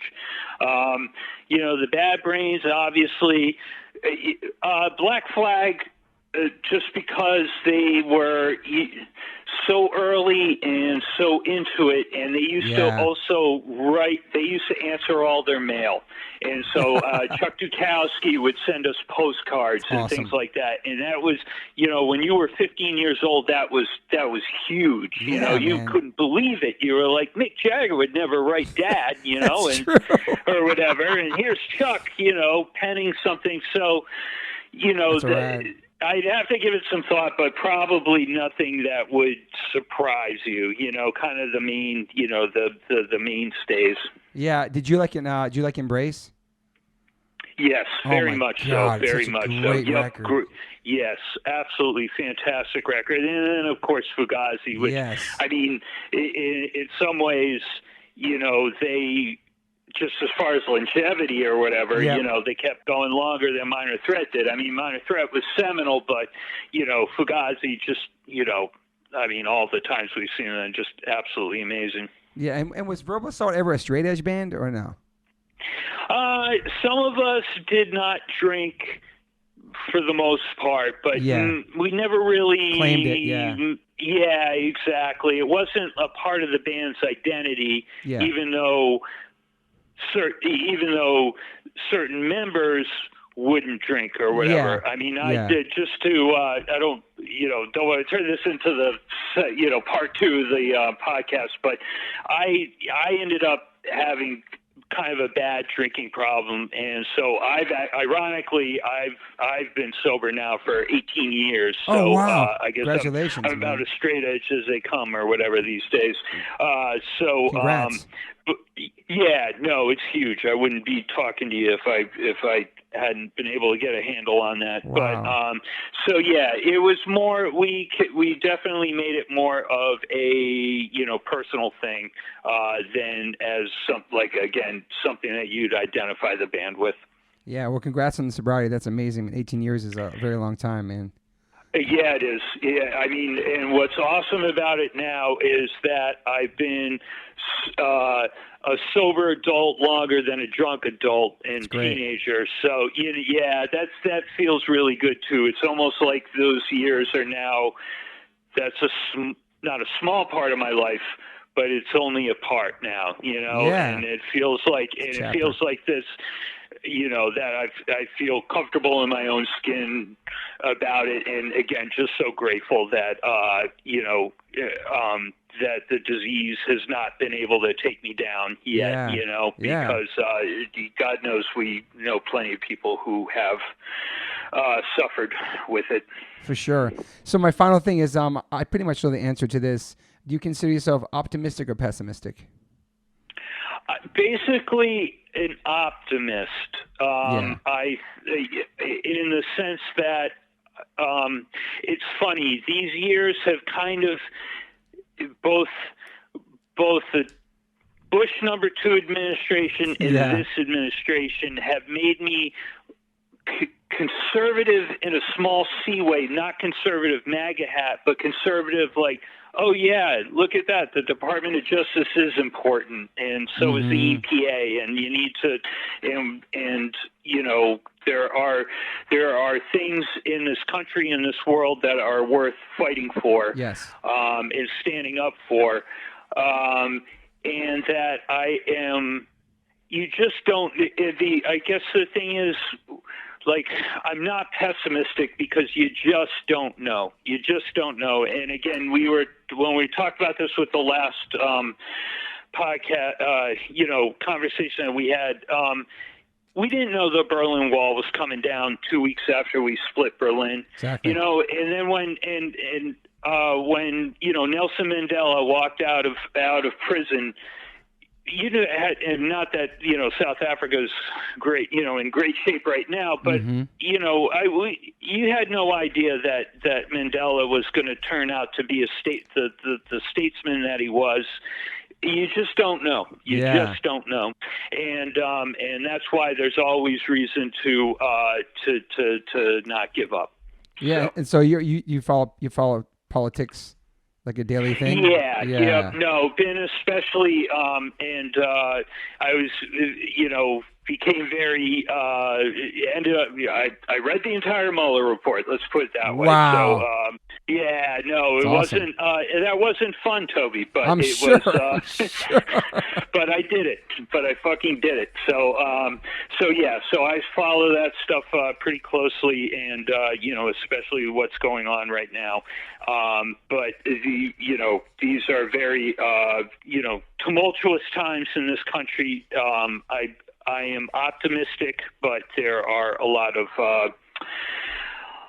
things to be done. Yeah, so. it's hard, especially this day and age, because it's like, if I know you're not really heavy in social media, but I'm sure you check the news and stuff. It's just in your face, like 24/7. There's just so much stuff. There's so much information to digest. It's just so much. There is, and things, and I'm actually astonished with how quickly things have been moving. This past, just these past few months, it's like, because I do use Twitter quite. I don't tweet, but I follow people on Twitter, and sometimes things are going so quick. It's like that's the only way. It's like I don't have time to read the Washington Post. I just got to keep flipping through refreshing Twitter, because there's something new every 2 goddamn seconds here. But I know, man. So we're gonna see what happens, man. Yeah, we will. So, but yeah. So in general, I would consider myself an optimist.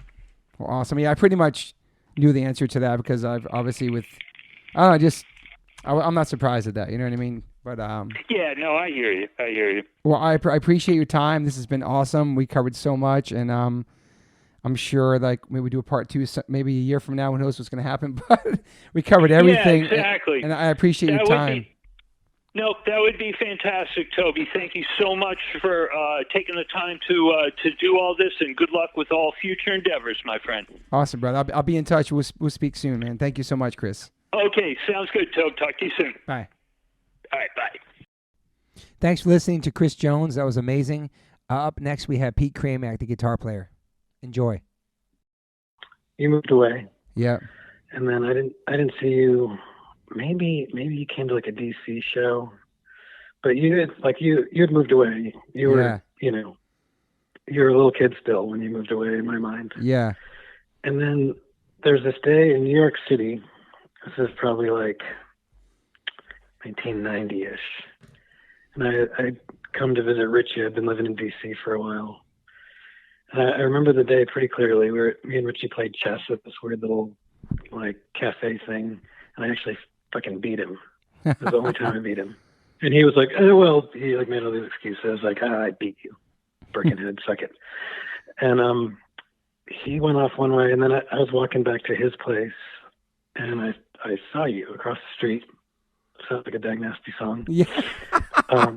and you were like a fucking full-grown man with like tattoos, and it was you, and you're with like maybe your girlfriend or something, and I think we chatted.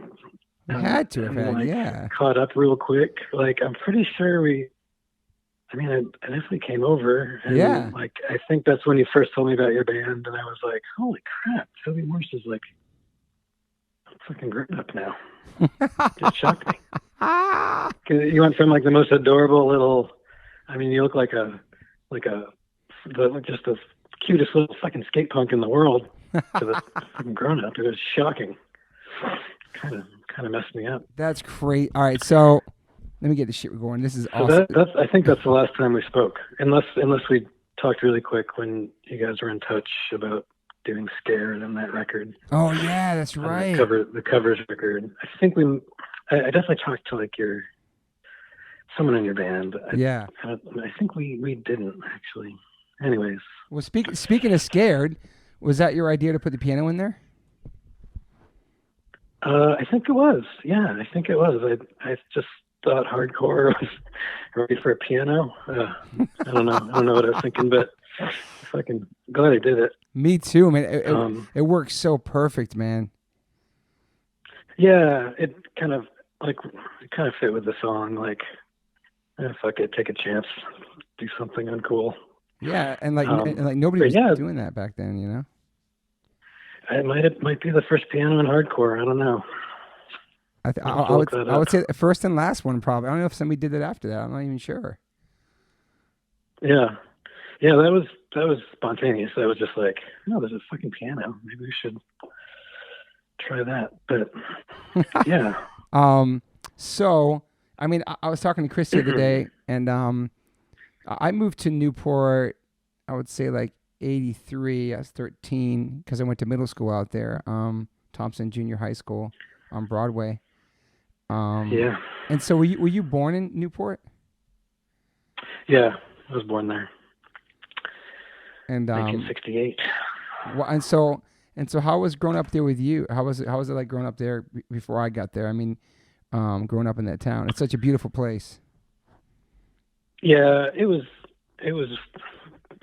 fucking amazing. It was I mean, you know, it was the 70s, so I don't know what parents were doing, but as long as you're home for dinner, it was cool. So like, yeah.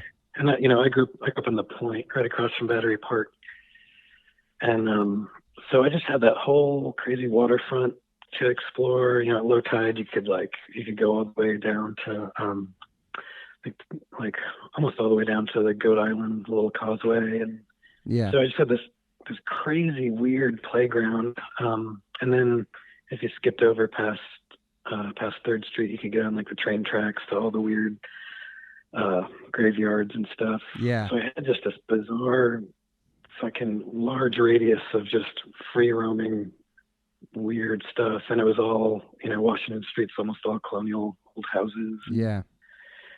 It was, I mean, yeah, it was, I can't think of a cooler place. And my dad was like a sailor, and he'd always get us like shitty little sailboats, and me and my sister would just take out these sailboats from, you know, and push them across the street into the water. And it's cool. Like I'd take these little sunfish, like derelict sailboats, like out of the harbor into the ocean sometimes, just by myself when I was like really little. Yeah. It's kind of weird being a parent now. I just scratch my head like, what were they thinking? But it all worked out. Yeah. So then what was your exposure to music living in Newport? Like skateboarding and obviously the punk rock music went hand in hand. That was like our soundtrack back then. But how'd you get into it? Yep. Yeah. The skateboarding part was huge. Like I still listen to a lot of that stuff, and it puts me like skateboarding, the whole practice of skateboarding of just like practicing a trick, and nailing a trick. It was so embedded in the early music. Like it was the same thing. Like we were all trying to just fucking shred. Yep. You know, it was just like skateboarding. You know, we were all trying to like outdo each other and get better. And you know, like I can hear some stuff where, you know, like musically, I don't know what some of us were doing, but it was more just like improving and getting better and like getting as, radical as you could. I lucked out with a cool older sister, and she had, probably when I was in even like 5th grade, she was bringing home like the Devo, like Clash, awesome. Ramones records, and also I remember she had some XTC records, and I really liked that band back then. I keep meaning to go back through that early XTC stuff. Yeah. But she was bringing home like everything you could have thought of that you would have wanted, in 1980. So I was already like a huge Clash fan. I think even before, definitely by 7th grade. Wow. And then that was my first concert, was the Combat Rock Tour. Holy shit. My first big concert. That's and my amazing. mom, like, I just got a ticket by myself. Like, I didn't, like, no one else could get, like, Chris Jones couldn't go. Wow. So I bought a ticket at Music Box, just one ticket, and I can just beg my mom to drive me up, and she's like, all right, I'll pick you up right here at 11. So like the summer before fucking 8th grade, my mom's driving me up to Providence, and like, I still remember my fucking outfit. It was so goofy. Like, I was trying to figure it out, and I didn't have many options. So I had this like oversized camo jacket. I knew to tie like a bandana around my one ankle. Circle jerk style. Yeah. But I think that before I knew that, it was just coming to, I was just seeing like some of the older kids do it in Newport at the time, but I was totally winging it. I was like, all right, I have to be punk today. but the show was fucking incredible. I can't even imagine seeing that, man. Yeah. So I lucked out with some cool early easy access, with my sister, and then Chris. Yeah, so we think me and Chris went to nursery school together. Oh wow! And then we were friends there, and then we kind of split up. I was in a different public school every year until 6th grade. It was weird. I was in the point where I lived, there weren't that many kids, so they were always trying to like cram them wherever they could. So then we wound up at Cranston Calvert together at 4th grade, and so from 4th grade on, me and Chris were back together, and it's amazing. Yeah, Chris plugged into the hardcore thing really early. I can't remember how he got plugged in so early. But he was, right out of the gate, had letters from fucking everybody, he was writing everybody, and that became kind of a big part of the band, was that Chris is already like hooked up, pen pal wise with kind of everyone, and all the big players in the smaller towns. And then when we started making demo tapes, it was on. He was just like, his prolific mailing, was a huge part of why Verbal Assault got out so quickly. That's amazing. It sounds like your parents were super supportive of, obviously, your mom taking to your show in your 7th grade at Providence, but like you had a good upbringing. You liked growing up, and like your sister, you guys were a super tight family. Kind of, yeah. I mean, my family was great. My mom was a really interesting artist. She wasn't not supportive, and in a way, I mean, her thing was like, all right, you can go to the show as long as you go to school the next day. That was kind of her like main thing. So like in 9th grade, like, God, you might have even, I don't think you didn't go to that first Black Flag show at the Channel that we all went to in the No, my brother went to that, but I didn't go to that. Yeah. So like, 9th grade, first month in high school, like I'm like, hey mom, Doug Ernest is old enough to rent a U-Haul truck, and we're gonna go to see a band in Boston. And she's like, it was like a Monday or something. She's like, oh, okay, just be back for school. And that that was one of the most memorable nights of my life, especially just being in the back of that fucking, because it was just a big box truck. I met at Surg's house, loaded the truck up with all these like kind of like grade school chairs, you know. That's amazing. And so we're just like sliding around the fucking truck, and then and the show was fucking nuts. It took us forever to get there, and we pulled in, and they thought we were the opening band. Like the dude at the parking lot was like, "Are you the Sluts?" And I guess, you know, Doug just told me this. I was in the back of the box, so I couldn't hear anything. And Doug's like, "Yeah, we're the Sluts." And so he just he just literally like pulled the truck up to the back of the channel, and then, you know, we'd been back for like, it seemed like 3 hours. Yeah. And the door just opens, and he's like, "They think we're the opening band. Run in." And so we all just fucking blasted into the back of the channel and kind of scattered. And it was just kind of one of those Ferris Bueller, you know, magic. Yeah. Did SSD like open that one? What's that? Did SSD or DOS open that show? It was the Sluts, and then I don't think it was SSD. Okay. The Sluts finally came. There was one Boston band, I just can't remember. Yeah. I don't think it was SSD. SSD. I saw them as Minor Threat was the first SSD show. Wow, where was that? Holy shit. Channel. It was a channel. It was yeah. I drank. I grabbed my Coke, what I thought was my Coke, right before Minor Threat was about to play, and it was Johnny D's Spittoon Cup. It was right when everyone like a bunch of the Newport kids started like doing chewing tobacco. Oh yeah. Okay. I took a big swig of fucking Johnny D's tobacco spit right before Minor Threat played. Oh my God. Yeah. Yeah. I remember Ian was really grumpy that show. Oh, he was? Yeah, that was yeah. But the Black Flag show on the way back,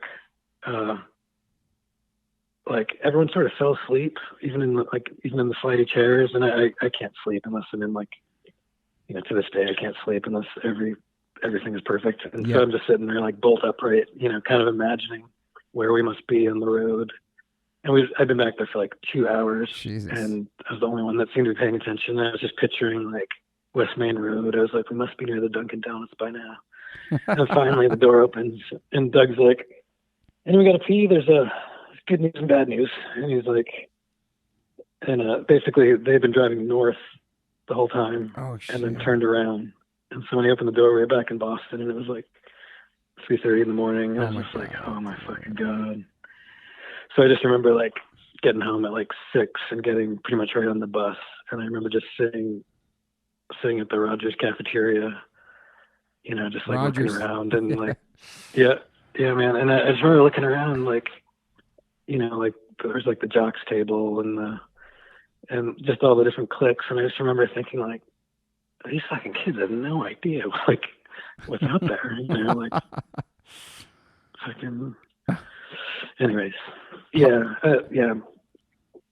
That's pretty amazing. How were you in school? Did you like school? No, I didn't like school. I did really, like, I got good grades and all that. But I didn't really try as good at just kind of skirting. Like I knew I was destined for college, like just the way, you know, that was always the plan, you know, since forever. Like, so I tried, you know, I tried just enough to keep everyone kind of, you know, keep my parents off my back and, you know, teach it, you know, just so I could get by through school. So I could, I mean, by 9th grade, we were already, you know, practicing every day. And like, that's all I really cared about was the band. So verbal assault, you were 9th grade? Yeah, man. Wow. But, and I can always remember just because of the very first demo tape, Nazi High School, first song on the tape. Yeah, 1983, your freshman year. Wow. So we started, and but yeah, back to the parents. My dad wasn't too stoked for a while. He eventually became kind of. I eventually heard he was like kind of quietly proud of us, you know, when we were really traveling a lot. Yeah. But at first, he was that very first demo tape that we made, and we were passing out all the lyric sheets everywhere. He got his hands on one and just kind of took me aside and was like, you know, he kind of blew up at a couple songs, like, Oh, and started talking about like military school. Like, he wasn't psyched on Chris's lyrics. Oh He shit. was like, this kid doesn't know what he's talking about. You know, Chris is in 9th grade and he's writing songs about the Poland crisis. Dude, he's My so dad's fucking smart. born in Poland, and he's like, yeah, but you know, my dad was literally born in Poland, and he's like, this fucking kid doesn't know what he's talking about. This is bullshit. Damn. So it was a rough start with him, but then he came through pretty mightily. He got us a van from some salvage yard that had just been like broken into, and it was kind of trashed. So we got some crazy deal on a pretty good van. Like, it was like, you know, maybe 4 or 5 years old. Yeah. And it was like a loan. I had to pay it back, you know, pretty meticulously. But that propelled us into a whole other fucking stratosphere. Like, having a legit vehicle when I was like probably still 16. That's awesome. And that's, you know, so when we look back and like, you know, I mean, like, we played CBs when we were in 11th grade. It's crazy. It's so nuts. It's so fucking weird. It's so crazy. But it's, you know, largely because we had that van, and so we were, you know, and Chris was already hooked up with every you know, fanzine in every town, and it was just easy to get shows, you know, for anyone that could make it, basically. So we were just, you know, we got lucky just being so early on some of that stuff. Yeah, just like postcards back then, no internet, just like pen pals with bands. It's amazing, man. Yeah, it is remarkable. It blows my mind. It's like touring Europe, like in '88. You know, there was a couple of times when our main driver dude had to bail, and it was just us cruising around Europe, and we just literally had a list of towns. Like, sometimes we had phone numbers, but we would just go to like a town in Spain and just, you know, literally drive to the center of town until we saw a punk or a skater, and then, you know, and it fucking worked. Like, you could just, you could always find one, and then find, you know, just get directions that way. And it was some caveman stuff sometimes, but yeah. That's pretty wild to think about, like that back then. Like, and people like now, they lose their phone for like 2 hours and like they freak out. And back then it was just. Dude, crazy. When was the last time you pooped without your phone? You can't do it. You like waddle around. You waddle back across the room to get it. I don't know if anyone can physically even do that anymore. Like, you gotta have it. It's so crazy, man. I mean, I was gonna say to you. So, all right. So, by the time you graduate, what has Verbal Assault done at that point? Did the Learn record come out then or no? Yeah. Well, we recorded it. Yeah. We recorded it. I can't remember if it was 11th or 12th grade, but I think it was 11th grade. I think we're in 11th grade. That seems impossible, but it was. We were still in high school. I remember coming back. I remember telling Mike Wallach about it in gym class. Mike Wallach. Like the next day, and he kind of. I think he didn't believe me. He's like, he did not fucking. Mike Wallach, Positive Outlook. Yeah. Fucking shredder. Yeah. He play like Eruption from Van Halen on guitar. Like, I was like, how the fuck do you do that? Yeah. So it was 11th or 12th grade. It was probably 12th grade. That seems more reasonable. But we had already been playing all over. We'd been playing, you know, from Albany. We might have played Montreal. And then we'd already played New York City, I think twice. Yeah. You know, Danbury, Connecticut, the Anthrax. Yes. You know, all New England. Yeah. We fucking rocked New England. And then we left on tour the morning after high school graduation. It was high school graduation, and then we woke up and left. And that tour was hilarious because it was we were supposed to just get to Reno, and then Kevin Second was supposed to set up a tour for us, but I believe he just forgot. Wow. So the tour was Albany, Montreal, Reno, and we showed up in Reno, and Kevin lived in this like weird, like it was kind of like a Camelot's Castle like thing, like kind of failed restaurant thing, I think. Yeah. There's like fake like rock towers on the front. Wow. And so yeah, we landed in Reno, and Kevin was like, oh, he kind of just spaced it. And we're like, oh, that's cool. And so we stayed in Reno for, I think, almost 3 weeks. Holy shit. Stayed at Bessie Oakley's house. I think it was 3 weeks with one detour in the middle, and just hung out. And my friend Jason Traeger, who did Leading Edge fanzine back in the day, yeah, he and Martin Sprouse, who are still kind of two of my best friends in the world. Jason had just moved to Reno like a week before. Just quit high school. Was like, I'm gonna go live 7 seconds, fuck it. And awesome. So we just spent 2 weeks together, and then he jumped in the van. We played a weird show in the Las Vegas desert with the Offspring. Offspring really? Opened for Verbal Assault. No. And literally in the desert with a generator, with like a circle dust pit. That is crazy. And on the way there, I drove all night, and then I was falling asleep. So Dylan took over, and he somehow drove us into Death Valley. And right at the bottom of Death Valley, I woke up because the van was like overheating, and I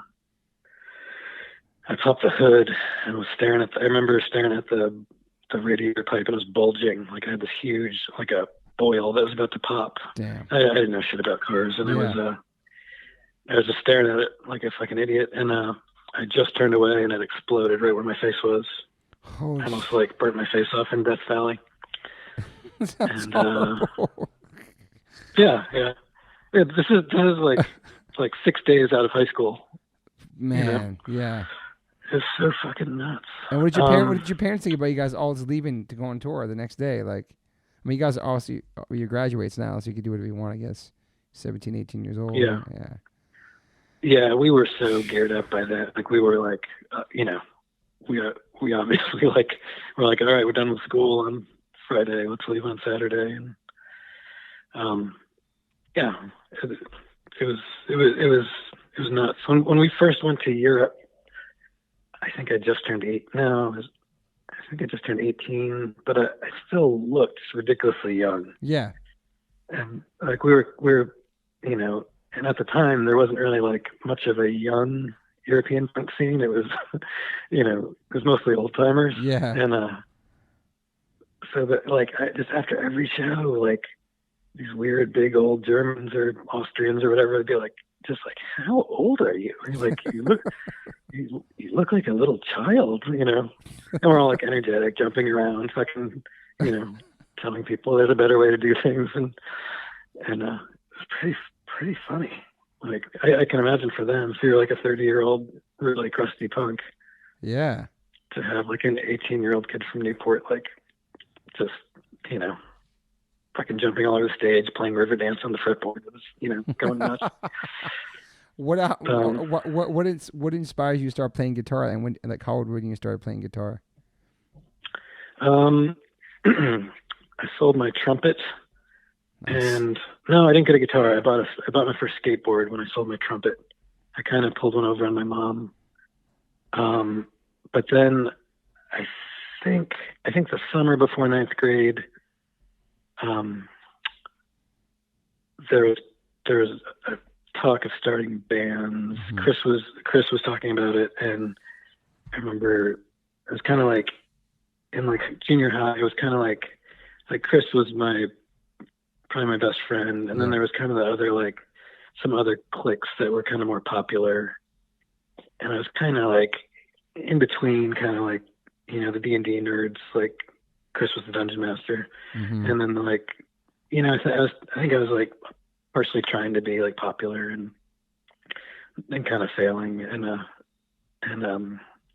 but I remember the summer before 9th grade, it was sort of between Chris and this other, like one of the popular kids, like which band I was gonna, join, and yeah, and so I got my guitar right around then. I still have it. It's in my kind of weird barn. It's just this weird brown guitar. I think it was an Eddie Van Halen copy thing it still has an SSD and Minor Threat sticker on it. That's awesome. but yeah, I played out of a old stereo. You probably remember, man. You were at the early practices. I got pictures of all you guys in the practice in the basement. I was going to send to you. I mean, you were there. You were there. I kind of remember, like, because I basically lived at the Joneses' house. Yep. I'd walk home with them because they were near Rogers. And then, so I was there every day. We were practicing almost every day. And then you showed up. What year did you move there? 83. Yeah. Yeah. So you moved there then and hooked up with John Jones pretty quick. Mm-hmm. And like, so you were, I almost remember you as like competition for snacks. I remember like there's only so many snacks there. And then you sort of moved in too. And I was like, this little fucking guy is horning in on my snack zone. And I remember John sort of had a beef with me because I was always as soon as we got in the house, I was upstairs in the bathroom because that was my natural time to drop a stinker. And I think it was John's too. And I think he was kind of like, somehow I always beat him home. So I was always in the bathroom, like kind of stinking up the space. That is funny, man. Like in his own house, I like evicted him, like just my natural clock. Anyways, but yeah, I remember, you were there all the fucking time. I was, and you were like, kind of like a curious puppy, like this, like where'd you get that bandana? Like, how do you do those safety pins? Like, that's how right. do you do that in guitar? Like just so like true. fucking drill. Like I was kind of like, you were fucking hilarious. I was learning. I was getting educated by you like, guys.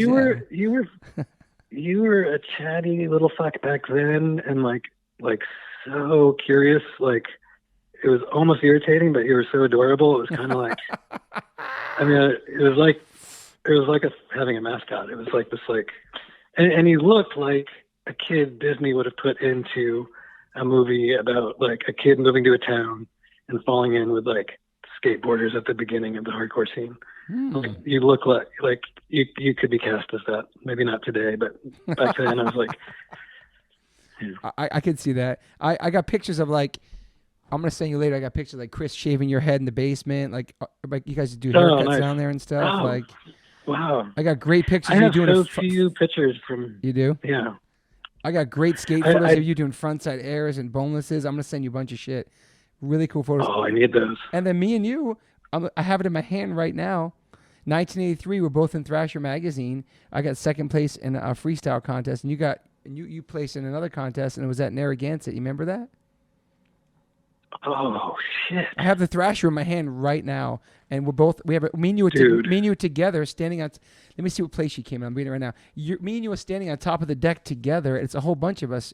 And remember, like Fred Smith and those dudes broke in, or somebody stole the trophies the night before, or some shit. It was crazy. Yeah. There's a big scrum. Like, someone broke into the shed. Yes. And I think it was the Dayton dudes. The Dayton dudes. Yeah. I forgot about that picture. I'm gonna say. I remember I won. There was a little street contest behind Lupo's the day that Reptile House played Lupo's. Reptile House is Dan Higgs's band. Yeah. Went on to Lungfish. Dan Higgs lives in fucking Olympia now. He does? Yeah, I see him all the time. DC. Great tattoo artist too. Yeah. He's actually drawing Flash again. He's not tattooing, but he moved to Olympia about a year and a half ago. Has a brand new little kid. That's amazing. I see him all the time. Every time I see him at the coffee shop, I get a parking ticket because like 3 hours go by, and yeah, you were like a really good skater, man. Did you want to be a pro skater? Because you were really like some dudes just skated with us, but you were like really about it. You know what I mean? Like you were really great on Ramsden Street. Yeah. Thanks, man. I kind of apexed like, probably like 10th grade, 11th grade, and then I kept breaking stuff.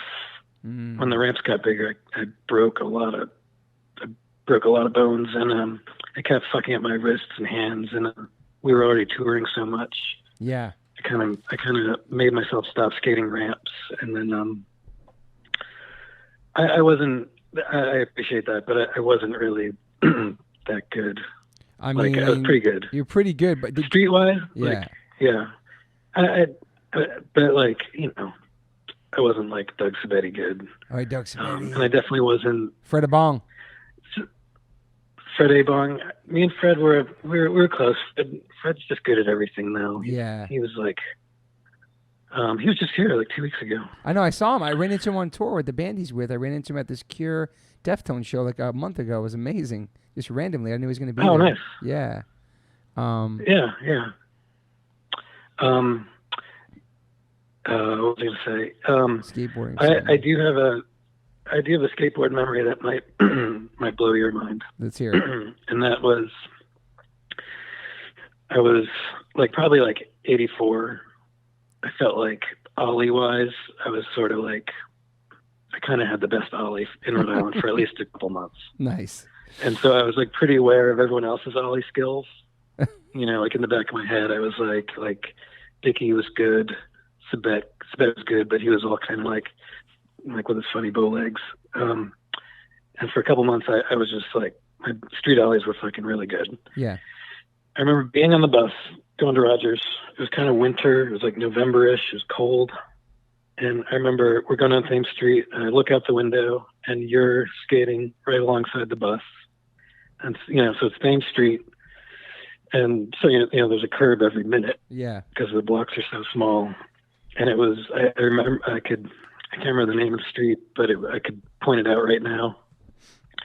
You like came off the curb, and you're approaching this other curb, and it's one of those old cobblestone curbs, and it's kind of a big one, and it was like kind of it leans towards you because it was so old and jagged.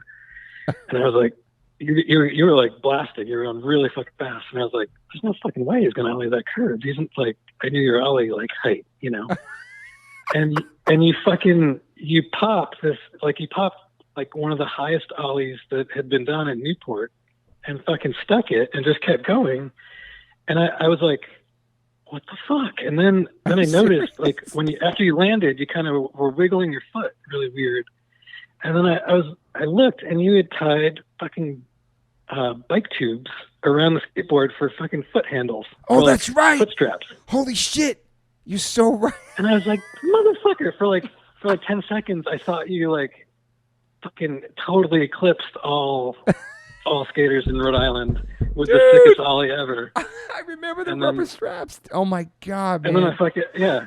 And I don't know if I almost feel like that's the last time I saw you in Rhode Island, because I don't know if I've ever told you, like, I see you, you have foot straps, it's not an ollie. Man, I remember that shit. Oh my God. That is, I don't know why I don't know why I did that. It's crazy.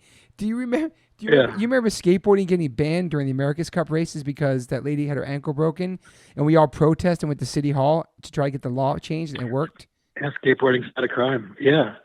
Chris Jones was Yes. Were you at City Hall? Yes. Yeah, Chris Jones was there. Chris gave like a speech. Yes. Yeah, there's that picture in the Newport Daily News of, God, two of the Middletown dudes. It might have been Matt Patello. There was a picture in the Newport Daily News of like two Middletown dudes skating behind, what the fuck was it? It's the Christmas tree shop now, or it was, it's been a while. That weird mall, I don't know, Quidnick Ave, I can't remember the name of it. But in this really weird skate spot, like I kind of didn't even know it was a skate spot. Gotcha. And it was these two Middletown skaters. I was like, what the fuck is this? Like, that's not a skate spot. It was like Middletown. It's like 2 miles away. Yeah. I think Chris got picked up. Yeah, there was like a sweep, right? Yeah, like I got picked up too. Yeah, I was like a little kid. I went down the store to get my mom cigarettes, and then a cop pulled me in the car. I was so shook. I was so and scared. Did you snitch? No, you fucking kept it quiet. And then once we got to the freaking police station, all the skateboards were piled up there, and I was like, holy shit. And then we did the most punk thing, and we fucking went protest against it and went to City Hall. And then, because we had those skate banks, we all skated those banks, man. It was so cool. Yeah, that was pretty good. Fuck, man. And then I go ahead. I feel like Mr. and Mrs. Jones were kind of cool about it. Yeah, they were. Yes, for sure. Like, I think they had a part in, like, you know, elevating it a tiny bit. Yeah. They were so cool. You know, that's why we was hung at the house. It was so cool. His parents and his sister, Sarah, just super cool vibes there, man, you know? Oh God. Yeah. Yeah. I mean, Yeah. I constantly had the problem of getting home every night. You know, it was like fucking 4 miles away, you know, across like 4 colonial villages, and just get home in the winter somehow. brutal, man. It's crazy. Yeah. I want to talk about. When did you leave Newport? I left Newport. I'm sorry. What? No, it's all good. Let's see. I went to Newport 87, 65. I was there for 4 years for high school, 85 to 88. And that's when I really got into skateboarding hard and trying to compete and doing ramps like Cedar Crest and Mount Trashmore. And really. Like, Oh, wow. So we left Newport as like these punk rockers wearing like Converse, what was shocking back then, and checkered thrift shop pants, all because of you guys. And we went to this small southern town because my mom got this job, and nobody was skating there. And then, you know, we were the freaks in the school, and we started going to shows in DC, the early 80s, and be involved in that scene. So I got the best of both worlds of like moving to Newport, meeting all you guys, and really getting to skateboard and punk rock, and then going to Maryland right outside DC and getting to be part of that world too. And yeah, so it was really. So what year was Maryland? Maryland was 85 to 88. Yeah. I thought you left Newport like before. Yeah, kind of early. So that makes sense. Yeah, and so like, yeah. I want to talk about your guitar sound because I feel like your guitar sound on those records was the first. There was nobody had a guitar sound like you back then, and just the crunchiness, just something about your guitar playing, the riffs, everything. It was so ahead of its time, and it stood out so much. And I don't even know where that came from, but it's. I know you didn't. I mean, it's just your sound, right? Well, it was. I mean, some of it was honestly fucking just like, you know, kind of like magical luck. I was going out of DC a lot. I think the summer after 9th grade, me and Fred went down. My grandmother lived just like 2-3 miles away from the Discord house. Perfect. So I was going out of DC, you know, so I had this like cool out, like, oh, I'm gonna go visit grandma. So like my parents would buy me a train ticket and I just go down by myself. And the first time I finally pestered Ian was 83.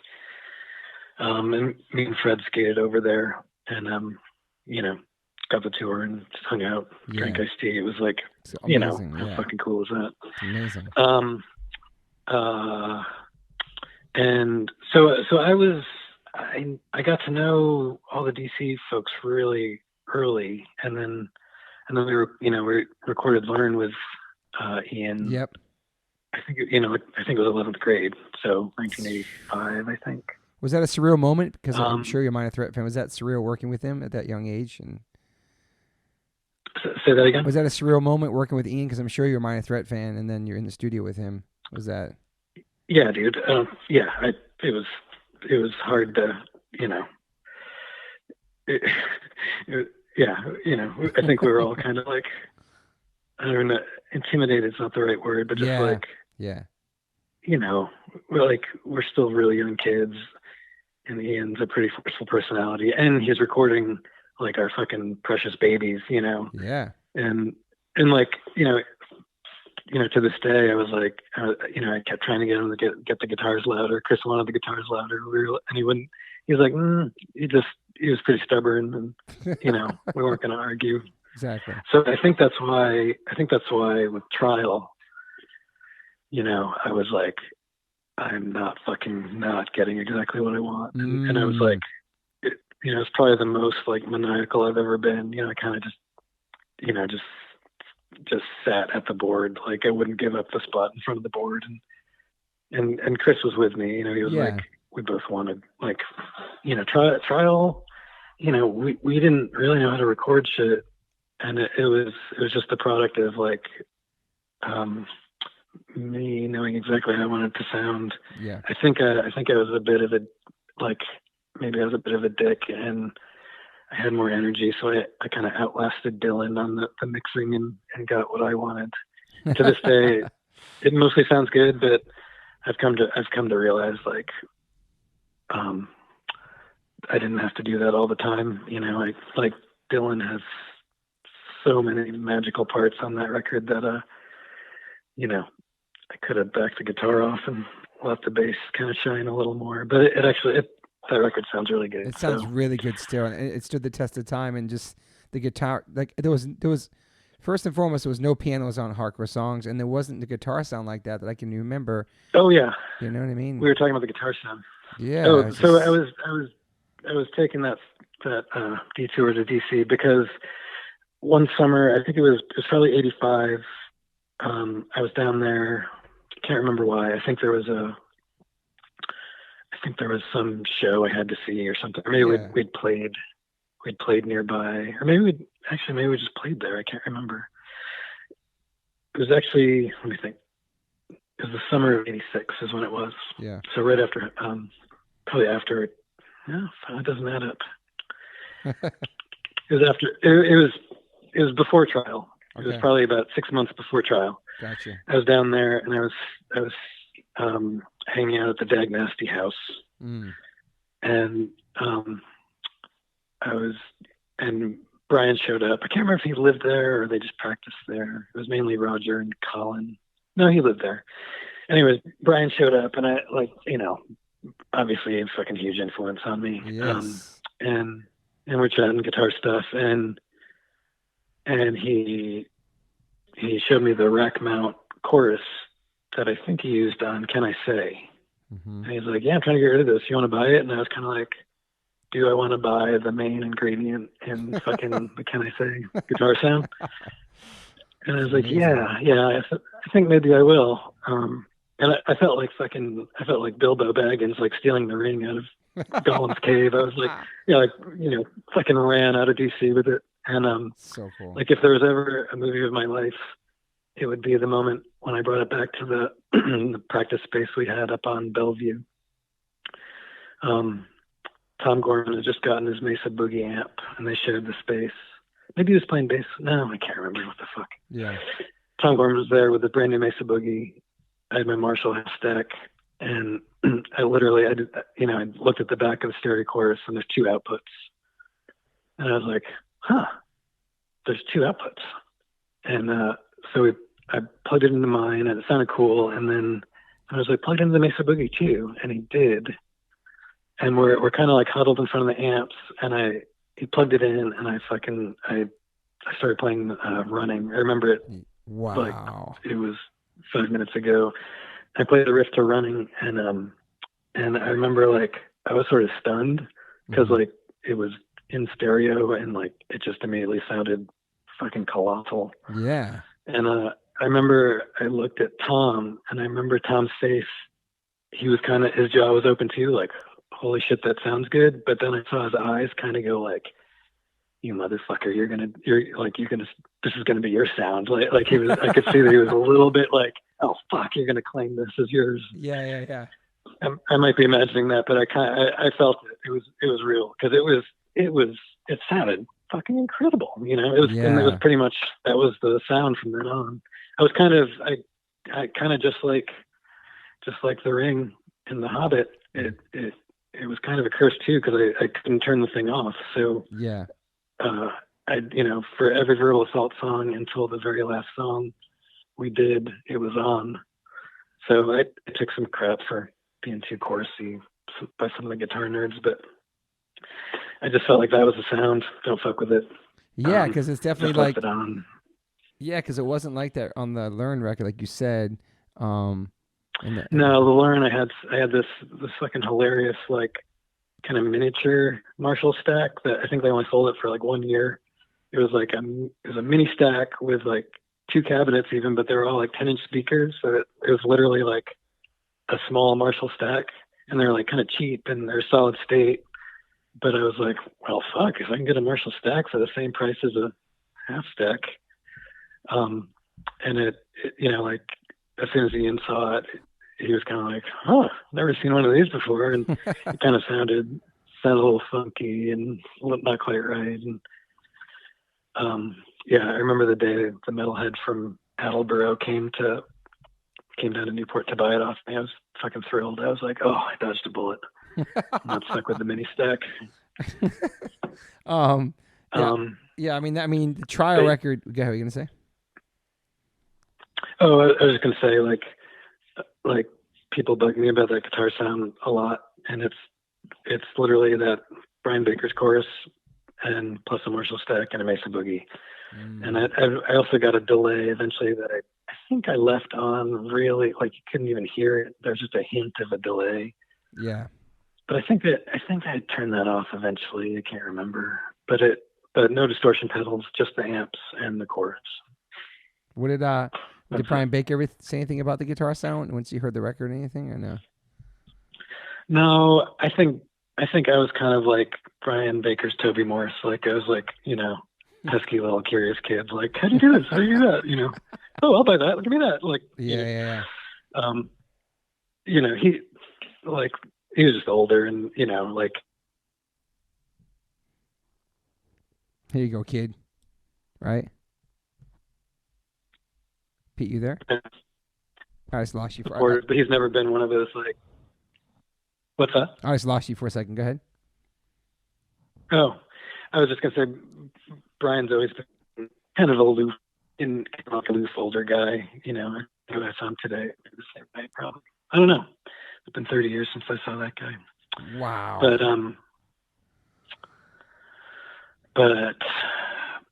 yeah. So I don't know. I got the vibe from him that we were pesky younger kids, and then we were kind of married at the hip because then we go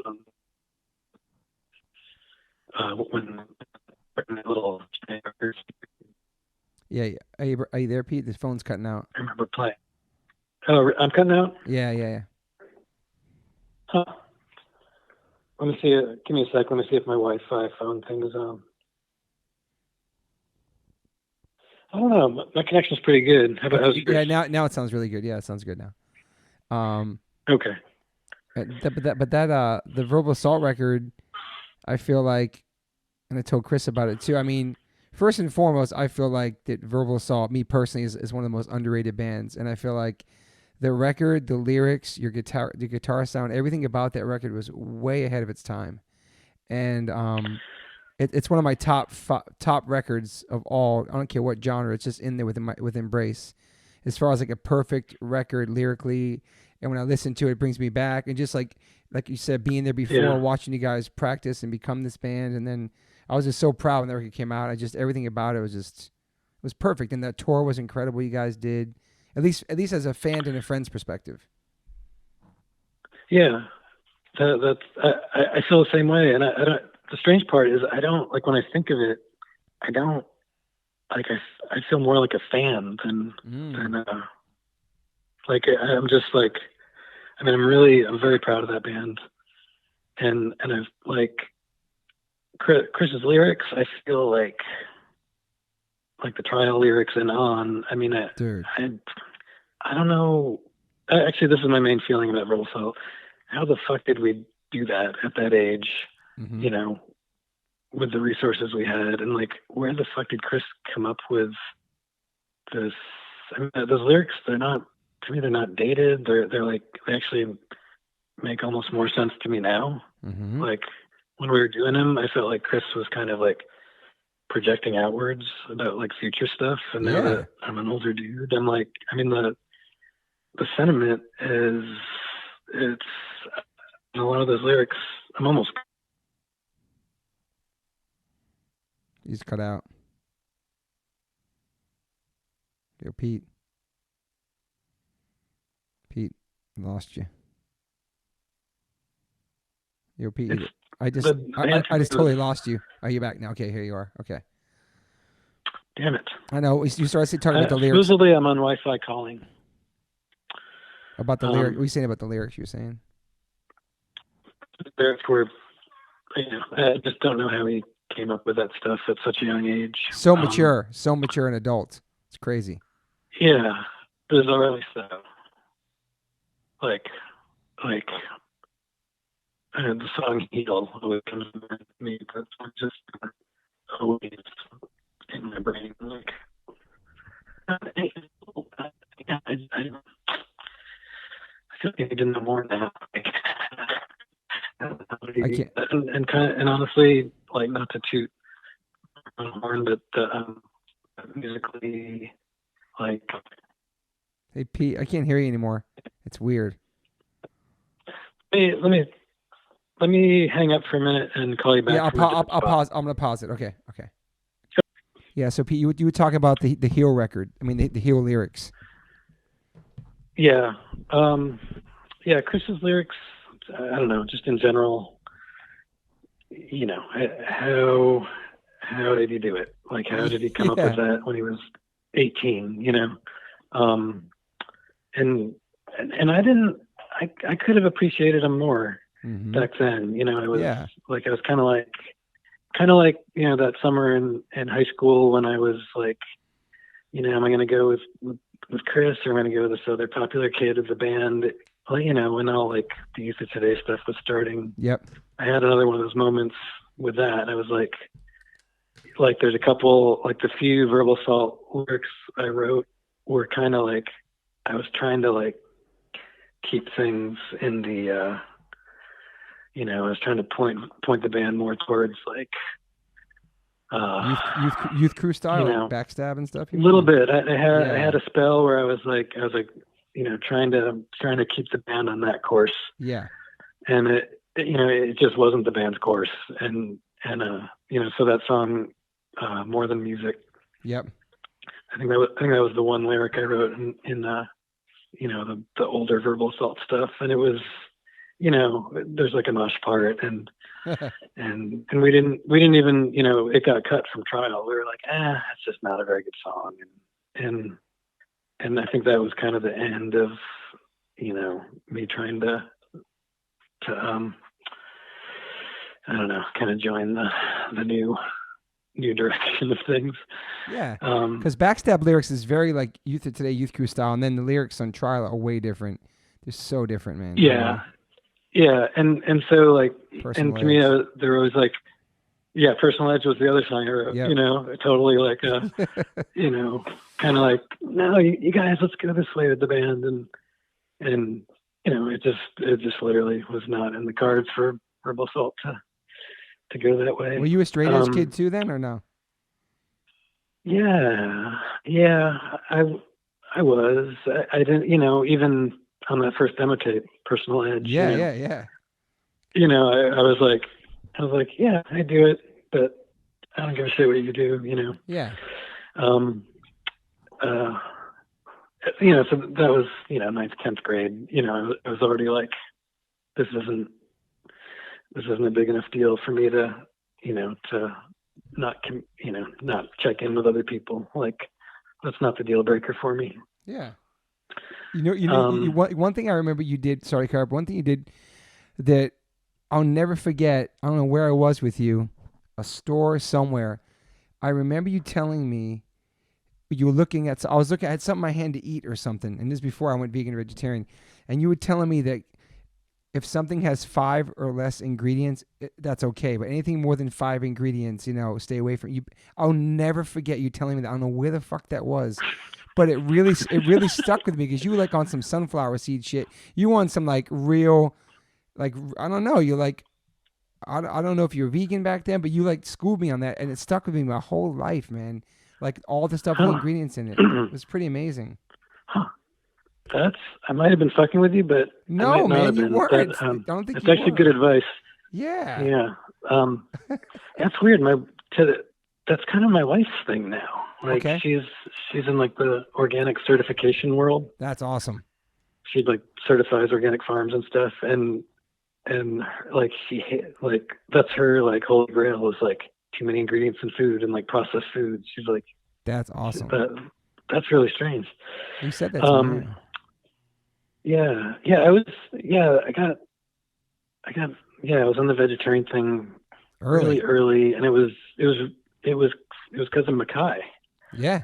It was I guess when we were recording Learn is when I remember it, because we were all at like, it was like at Denny's. I can even remember where it was, and we were all eating, and I think he wasn't eating, or he was eating something weird, like just a salad. And he kind of quietly gave us a vegetarian talk, and Chris sort of like Chris wasn't having it, and kind of like,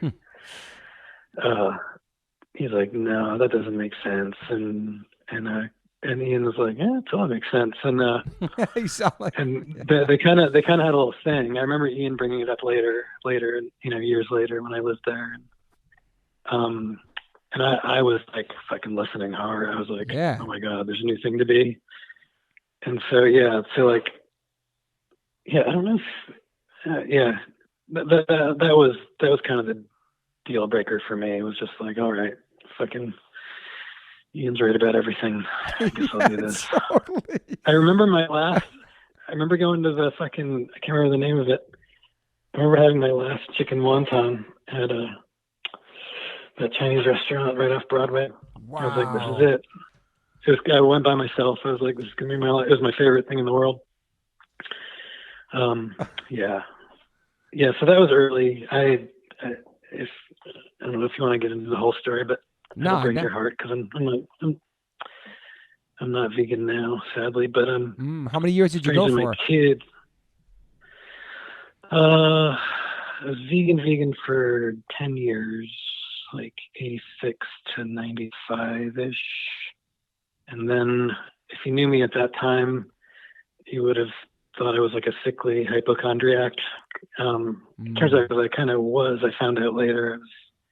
Long story short, after college, I've been doing construction basically since 95, full time.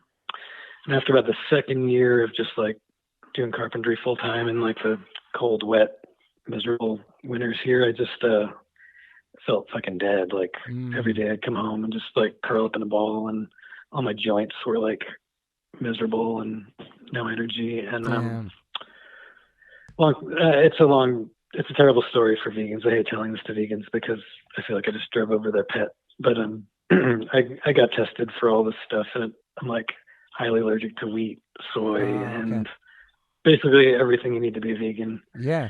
And the doctor was like, yeah, your inflammation levels are like higher than an old man that's had 5 heart attacks. And damn. So I started eating fish, and then immediately like felt kind of great, and like all the inflammation stuff went away. And interesting. Yeah. But the slightly amazing part is that just this year, both my daughters are like, fuck this, we're vegetarian. Oh shit. So now like it's fucking 1985 again for me. Like, and I'm kind of just eating it. I'm just like, because ethically that's where I'm at. Like, and I'm kind of like, well, we're all going to die somehow. I might as well just, so I'm strangely more vegan now than I've been in a long time. It's a way easier to be now too. There's more options, I think, than there was back then. Yeah, but as my wife always points out, it's like all the processed stuff. Yeah, it's too much. It's a 5 ingredient thing, man. Yeah, exactly. You know what I'm talking about. Yeah, you schooled me on that. Yeah. So I'm not vegan. I hate to tell you that. Nah, it's all good, man. No judgment. Yeah, I know. But you educated me on that back then. So I mean, you got me on a good path when I was younger. That's pretty awesome. Yeah. I mean, yeah, strange. Like, I mean, so well, I don't know if this even fits in. So like what I do now is like I build these like kind of super energy efficient houses. The bicycle home building? Yeah. So we're like building, like the house that is finished for us is like it basically doesn't need heat, and it makes all its own electricity. Solar? And, all solar. So it's a full like net zero house, and we're getting rid of all the gas cars and getting electric cars. So it's kind of like we're making our own gas, and it's amazing, man. Yeah. So it's the exact same ethics, why I'm sad I'm not a vegan. It's like, just I'm really concerned about the dying planet, obviously. And yes. and not a vegan, but due to laziness, it's just like it was also when I found that out, it was during a rough spell. Kind of both my folks died the same year, man. 2011. Sorry, that's Dad was heavy. It sucks. But they were, they weren't together.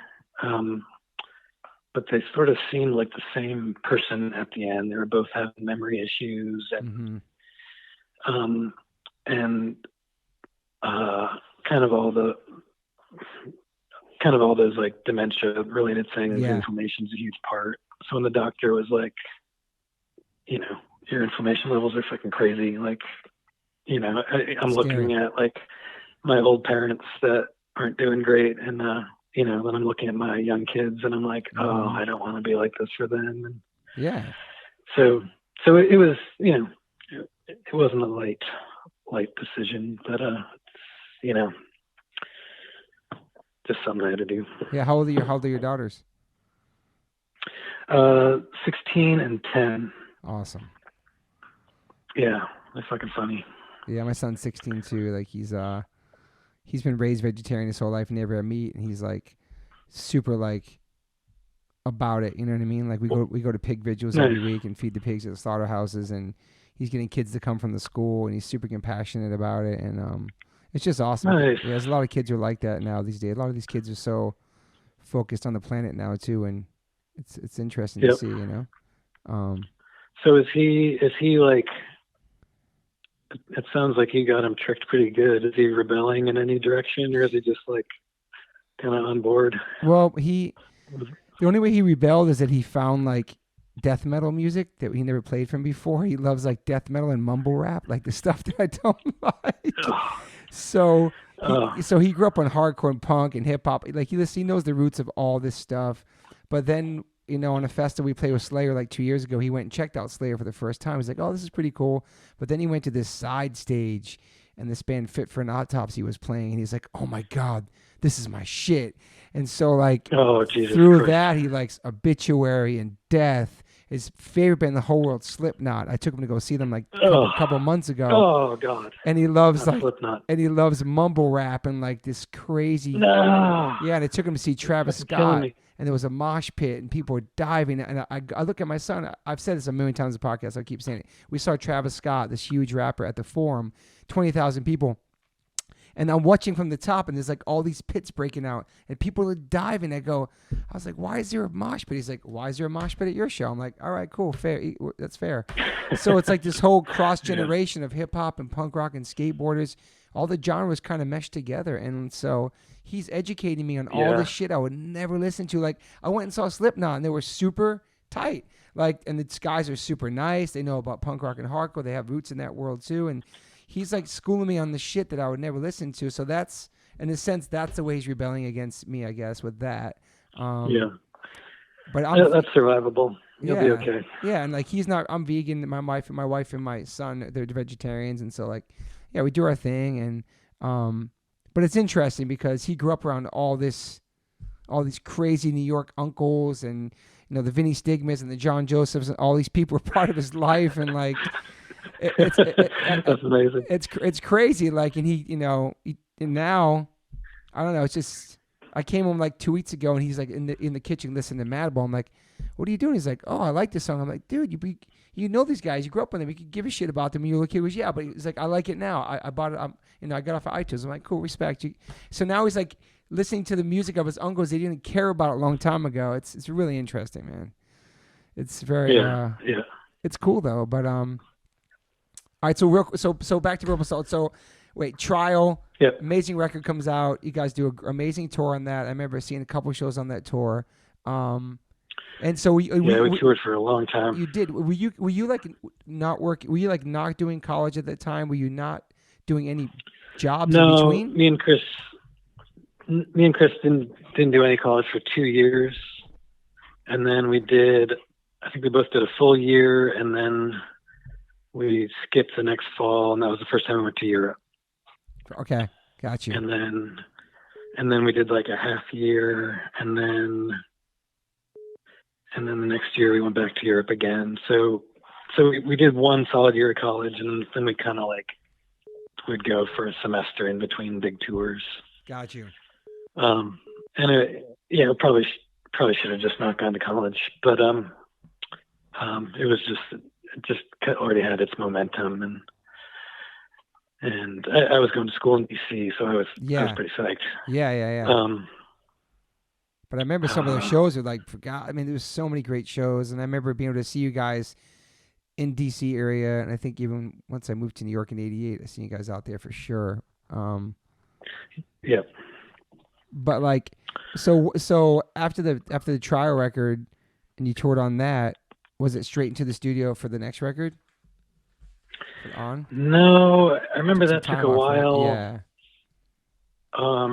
It was. I think that took a while, and it was only 5 songs. We just didn't have all that much time.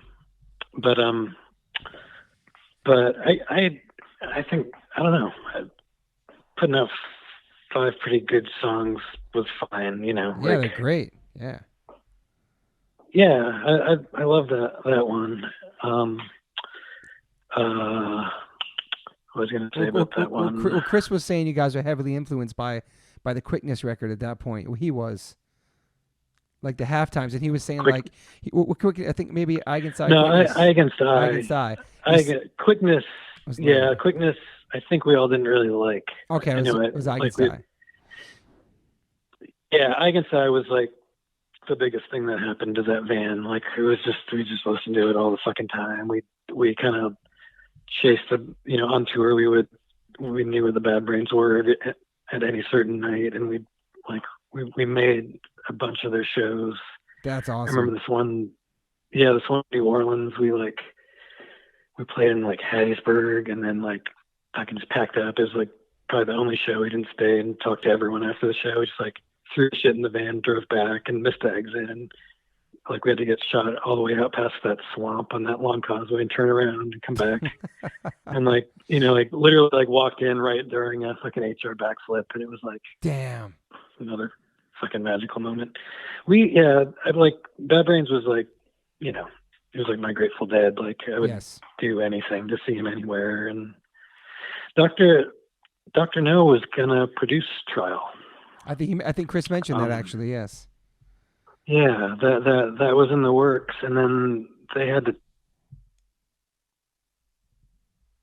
You cut out, Pete. I lost you. I just lost you again. Oh, damn it. So Dr. No is going to produce it. Dr. No's going to produce it. Yeah, he was going to produce it. They had the tour. It didn't work out. It's probably good. Yeah, I lost you again. Ah, fuck. Now you're back. I have a great connection, but... Go ahead. So Dr. No is going to produce it. Are you on Wi-Fi calling? No, I said we connected right into my computer through my my Focusrite. It goes right into my GarageBand. Oh, interesting. So Dr. No. Yeah, it says I'm not on Wi-Fi calling now for some reason. Let me hang up for 1 minute. I'll call you right back. Okay. Dr. No was going to produce Trial, and it was pretty far along, and I think they were going to Europe or something, and it didn't work out, and ultimately probably good. Yeah.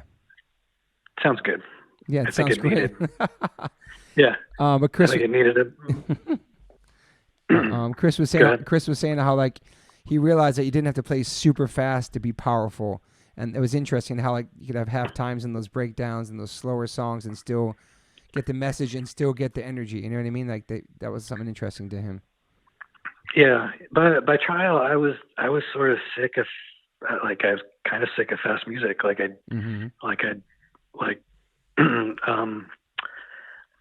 I'm a mid-tempo guy. Yeah. What's the fucking rush? Yeah, and then I kind of eventually came to love really slow shit like Melvins and kind of slow, sludgy stuff is big out here in the Pacific Northwest, and there's a bunch of good bands made me realize I could have slowed way down. Yeah. But yeah. I don't love fast music, as you know. Yeah. Like I'd rather not play too fast. Mm-hmm. And you could feel that on that shit, like a lot of those songs. It just worked. It sounded like Verbal Assault, so it wasn't. It was a natural progression for Verbal Assault after Trial. I think it wasn't shocking. It wasn't like. It just was to me. It was the next. It was the next way for Verbal Assault. It didn't sound. It wasn't like a big crazy thing. Yeah, the couple songs on were like Anger Battery. I thought was like it's probably our best song, and and not like just some it was just kind of a magical fucking song. Like I don't know where that riff came from, but it was the summer we were just we'd all meet up early in the morning and jump off this one cliff in front of Doris Duke's house. Oh, wow. And it was it became like a thing. It was like a daily thing. There was like maybe 8 of us. And it just became this almost like this practice where we would just meet up. We'd run through this rich person's yard, get to the cliff, and we'd jump off this cliff repeatedly. And then we'd all go to work or whatever we had to do. Yeah. And it was like, the song is kind of ocean themed, and I don't think I knew that when we were in the music. I don't. Mm-hmm. Chris would usually apply the lyrics later, but that song had something to do with that spot. And even on the back of On, it's a picture from that cliff into the water. Oh shit! That's right. So this was on Chris's mind. It became like a thing, but it wasn't like. I don't remember being a discuss thing, but it was one of those songs where it embodied like a place and and an idea. Like it kind of like wrote itself, kind of thing. Mm-hmm. And the song just, to me, like the song is just like, literally is water washing on a rock, which is one of the lyrics. Mm-hmm. It was like a perfect Verbal Assault song to me. And same with Immersion, another water island based song. That shit those songs were fucking cool. And I remember we were just pressed for time. We were either touring or in college, and it was hard to, I think we all felt like we were letting ourselves down by not having an album ready, but it just wasn't happening. And I remember that it took a while for that record to come out. So we were touring on all those songs, but no one knew them. Oh, okay. So they were, and they were a little more techie and wizardly and so I think people were like, what the fuck is this? Cause it was, a lot more notes were going on. Yeah. So after that came out, how did you guys keep touring on that for a little while too? Or you went to the next thing? When did Tiny Giants come out? Tiny Giants came out between that, right? Yeah, Tiny Giant I love Records. That too, man. Yeah, that's a good one. It was after Trial, Yeah, and it was right before. It was like the week Darren Mock got in the band as the bass player. Okay. I remember teaching him the song the day before, and we had to drive way up to Boston somewhere. We used the same engineer from Trial. But we were rushed. We got there really late because of traffic, and we were really rushed. And then I think we played with a click track, which is why it's so slow and a little stiff. Okay. And we didn't know how to play to a click. We didn't know how to do it. We didn't want to play too fast. I think. I feel like it was probably my idea, and it was not a great idea because the song's really slow, but it's kind of cool because of that. But we have other versions of us playing it in studios, where it's more real speed. Yeah. But yeah, the slow version is kind of cool. And then we threw more of the music on there because it was our one homeless song that didn't have anywhere to go. So that kind of worked. Totally worked. And then Yeah. after on was Exit, correct?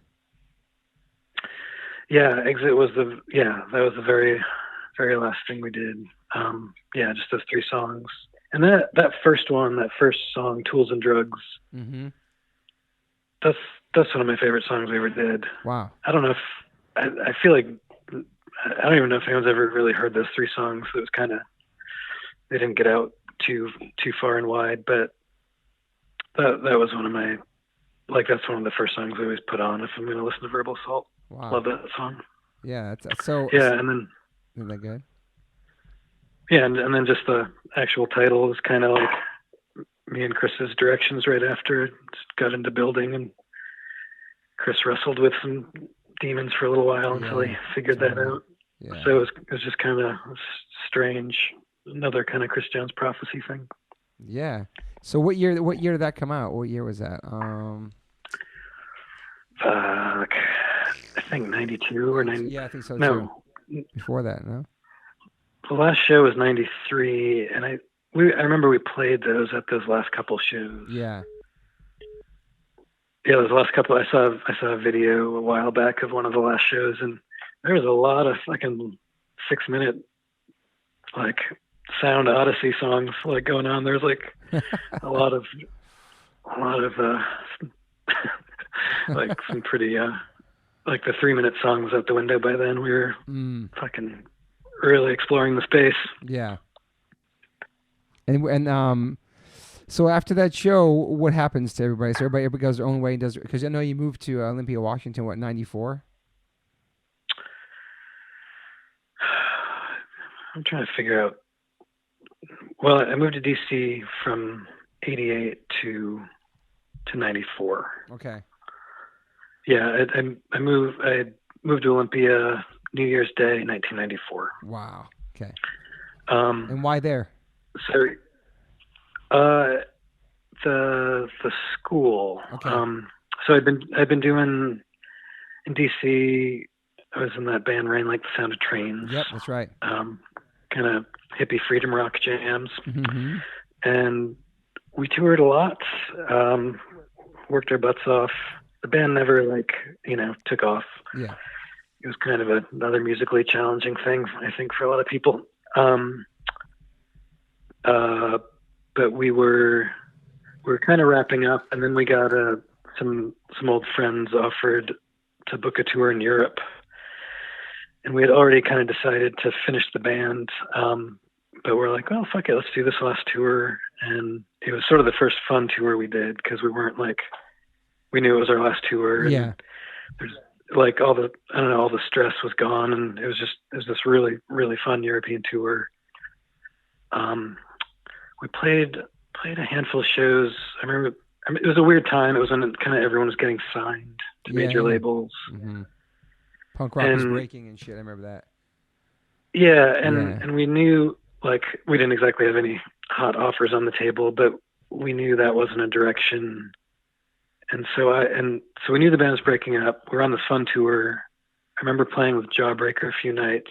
Nice. And they were right in the fucking storm of all that. They were getting courted, and then they were getting just trashed by everyone for even thinking about signing. Yep.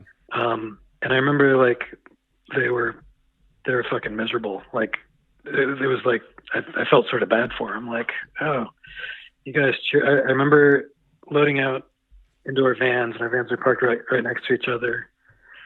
I can't remember the tape, but there's one tape that we were all just fucking crazy about. Mm-hmm. And we were playing the tape, and a kind of comedy mosh pit broke out in our van. And I remember being upside down, face against the glass, like a foot away from Blake. Blake was sitting in his chair, looking into our van, and we were having a blast. And he just looked like he just needed a hug, and he's so sad and bummed. And I was oh, buddy. They figured it out. Chris from Jawbreaker lives in Olympia too. Oh, nice. We just played old guy punk rock poker a couple nights ago. Nice.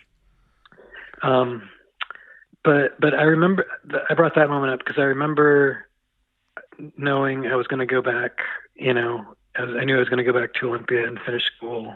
Mm-hmm. I was kind of turning the page, musically, kind of starting out on this new chapter. I was kind of just like tired of touring for so long. Yeah. My ears fucking were, like tinnitus pretty bad, and oh shit. and and then we got. Oh, this is an interesting story. This is a fucking weird one. So we got back from that tour. We recorded our last 4 songs. I remember it was like a day or two before Christmas, and we were recording at Jeff Turner's studio, which is right next to the Black Cat. And Sunny Day Real Estate was playing at the time, their final show ever, Wow. right next, at the Black Cat that night. Yeah. So we finished recording, went over there. We knew those guys, and saw the show. It was great. And then after the show, me, William, and Nate, William's the drummer and Nate's the bass player, we're hanging out in the bar we were there for a long time. And I was like, I'm moving back to Olympia in like 2 days. And they were like, holy shit, this is the night their band broke up. And they're like, holy shit, we should start a band. And I was like, fuck yes, we should start a band. Like, I really liked Sunny Day Real Estate a lot. And I knew Nate, Nate jumped in the Verbal Assault van once, like way back, like 87. Mm-hmm. And I remember we drove him and one of the dudes who's my best friend, one of my best friends now, Lenny, we drove them to Canada because I wanted to go to that show. And I remember like pulling up to the border and I was like, you guys don't have anything weird or, any strange histories? And Nate, who was like super quiet and like kind of shy, I just remember saying like, I have an arrest warrant for throwing a cinder block through a McDonald's window. Like right as we're pulling up to the border. Oh shit. And we're like, oh fuck. It didn't come up. But oh wow. But that's strange. So like we knew about Nate for a long time. Anyways, we're at the Black Cat, we're at the bar and we're starting to get like stoked about the new band we're gonna start in like 3 days when I get to Olympia. Uh-huh. Like we're getting pretty, talking about what we want to do and how we want it to be different. And the fucking bartender comes over and he's like, are you William? And William's like, yeah. And he's like, oh, the phone's for you. And William goes off to he kind of goes off to a quiet corner. And me and Nate are talking and William comes back and his face is like, kind of like he saw a ghost. And he's like, that was Dave Grohl. He wants you and me, Nate and me to be in his new band. Oh, and I was just like, shit. what? I was just like, oh, for fuck's sake. Holy shit. Yeah. So then, I was like, well, that's probably a better gig than I can offer you. So, wow. So yeah, they joined the Foo Fighters and then, but me and William started playing anyways. Yeah. When I moved out, and I sent you that stuff. Yes. It was just a little homework for you, and so we kept playing, and then they were touring a lot, and then William got kind of booted from the band. And it was kind of a bitter split. And oh yeah, that was a couple years later. Or, yeah, I think so, right? I can't remember the year, probably 97-ish. But yeah, so William and I were playing, and we just kind of had a roving cast of characters joining. Yeah, you sent me the thing with the thin line and indifference in those songs you sent me. So is it different people singing on them? Yeah, so we had Richie come out. Richie Underdog. Birkenhead. Sick. It's awesome. Richie Underdog, right? Yes. He was Richie. I knew him when he was Richie Numbskulls. Oh, yeah, before that, yes. Yeah. He came out and sang on some songs. And then my friend Jason Traeger, who we mentioned before, who we met up with in Reno back in 86. Wow. He tried to, and then we just sort of lost steam. I was building all the time, and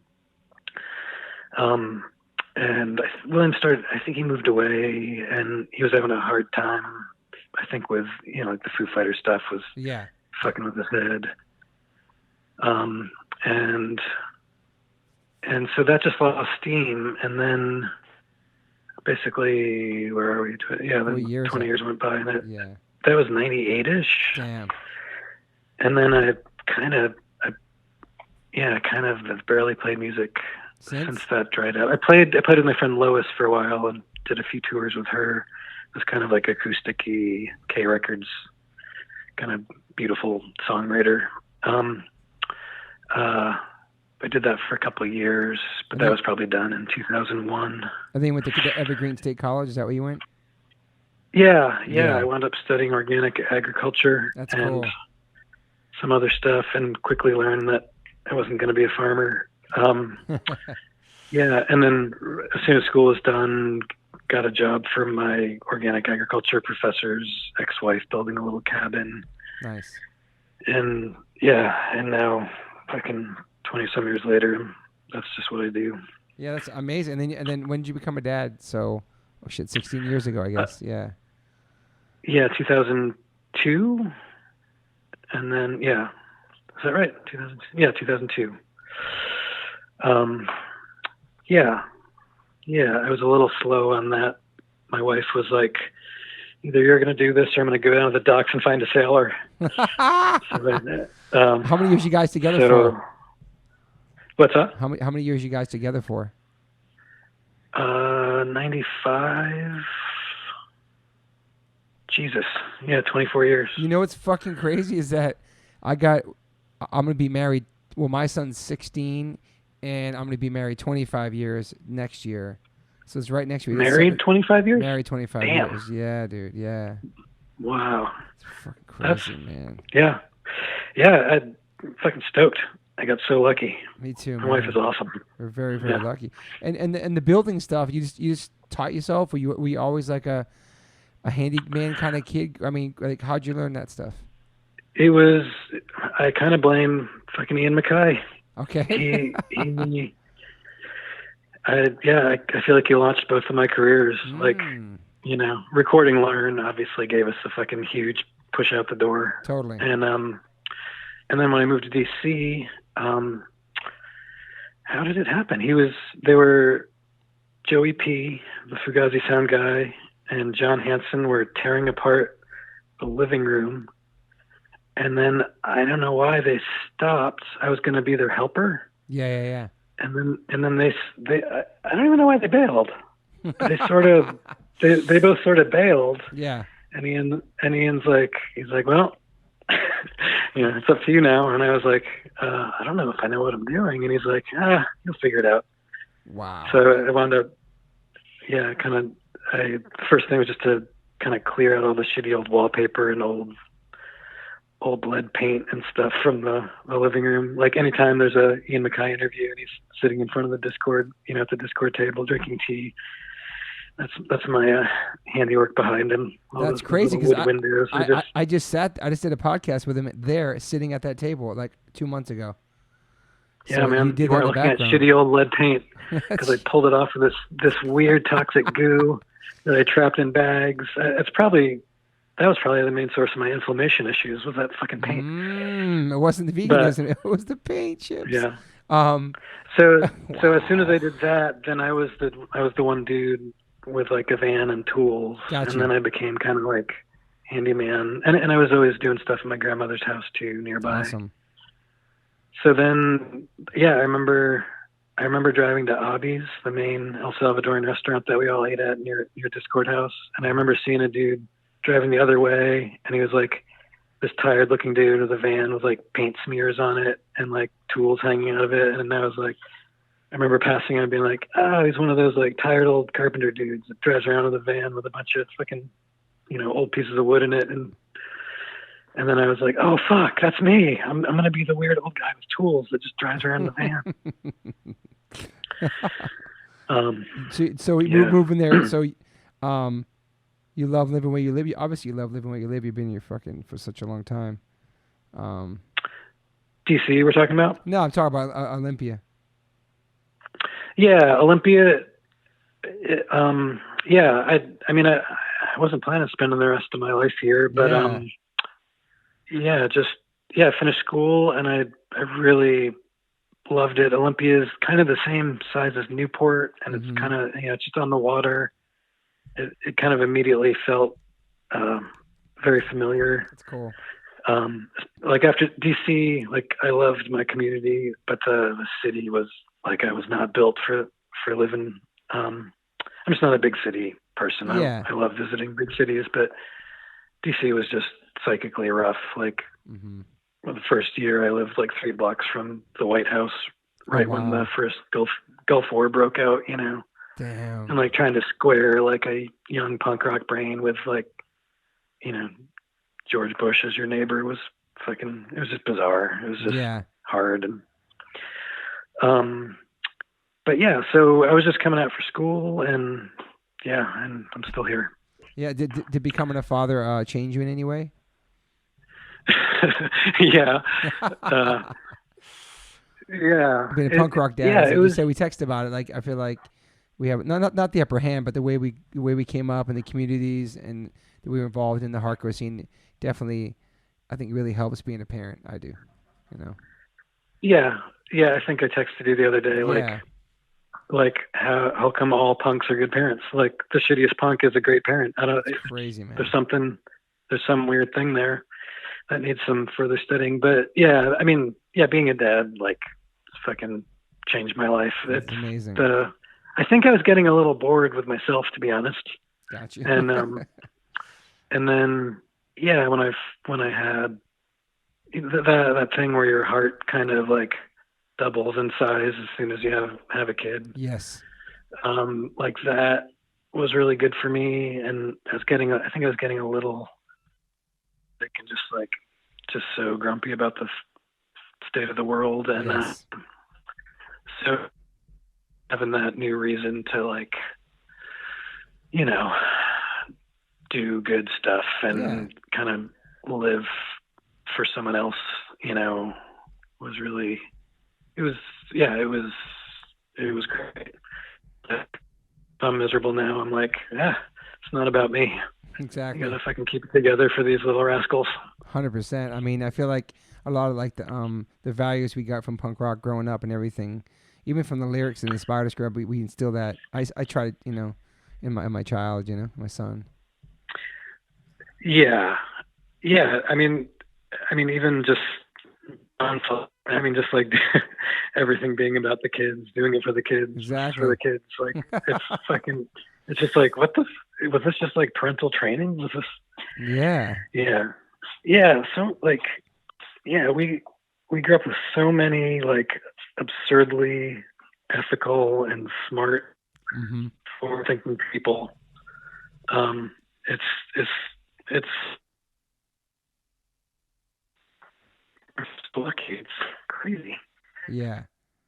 I mean, I like Ian has obviously been a huge influence on me, but like music, like just like personally, like the guy like imparted so much, just like day-to-day wisdom, and I mean, like stuff like, when my grandmother was kind of on her decline, he's like, yeah, man, just go spend.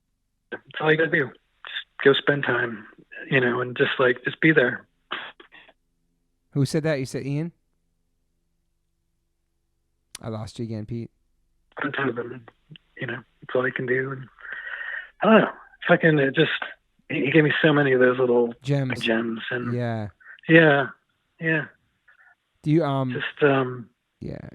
do you consider yourself an optimist or pessimist? I mean, I pretty much know the answer to that. Do you? Yeah. We didn't get into the dark shit. You've always seemed like a positive, focused person, though, from what I see. Yeah, I want shit to work out. It's been a rough fucking spell, though. Yeah, obviously the whole fucking Trump chapter has been a psychic clusterfuck.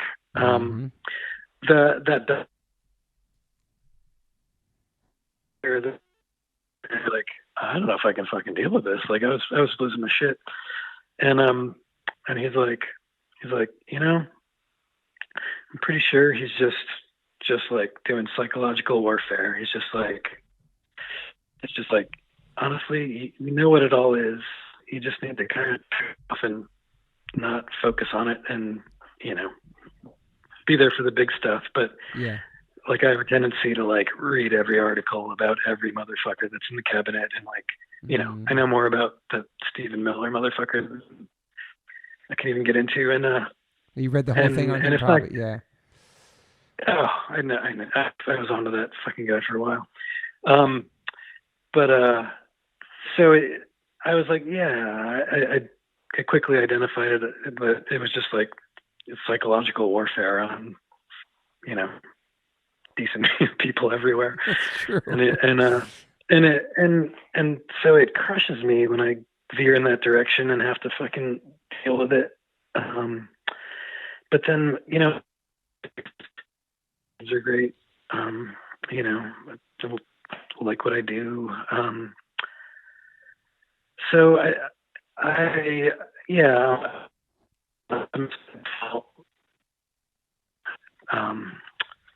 a dark side that I'm on high alert, I think is what it is. Like,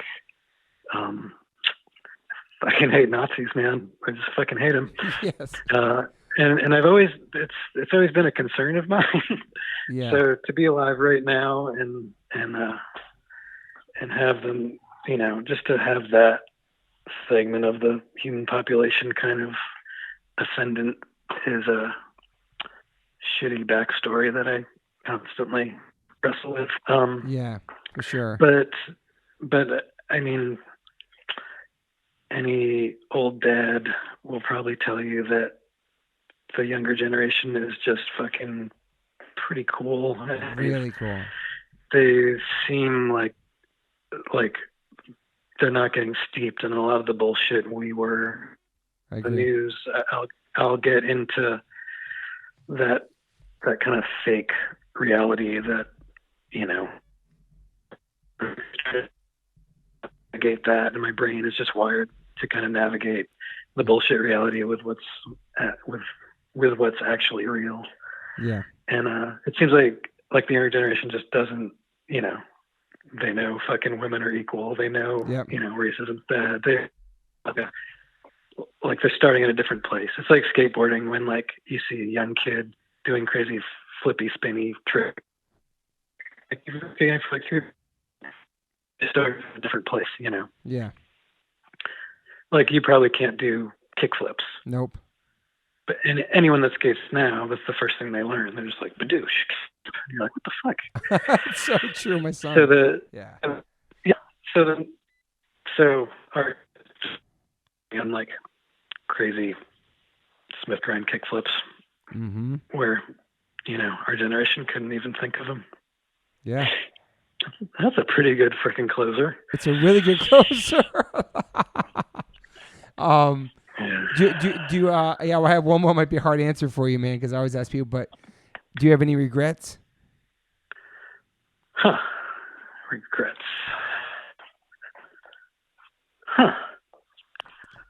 Some people say no. I mean, some people are like,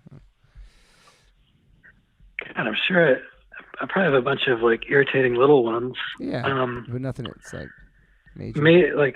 Major, like big regrets that I would talk about on my deathbed.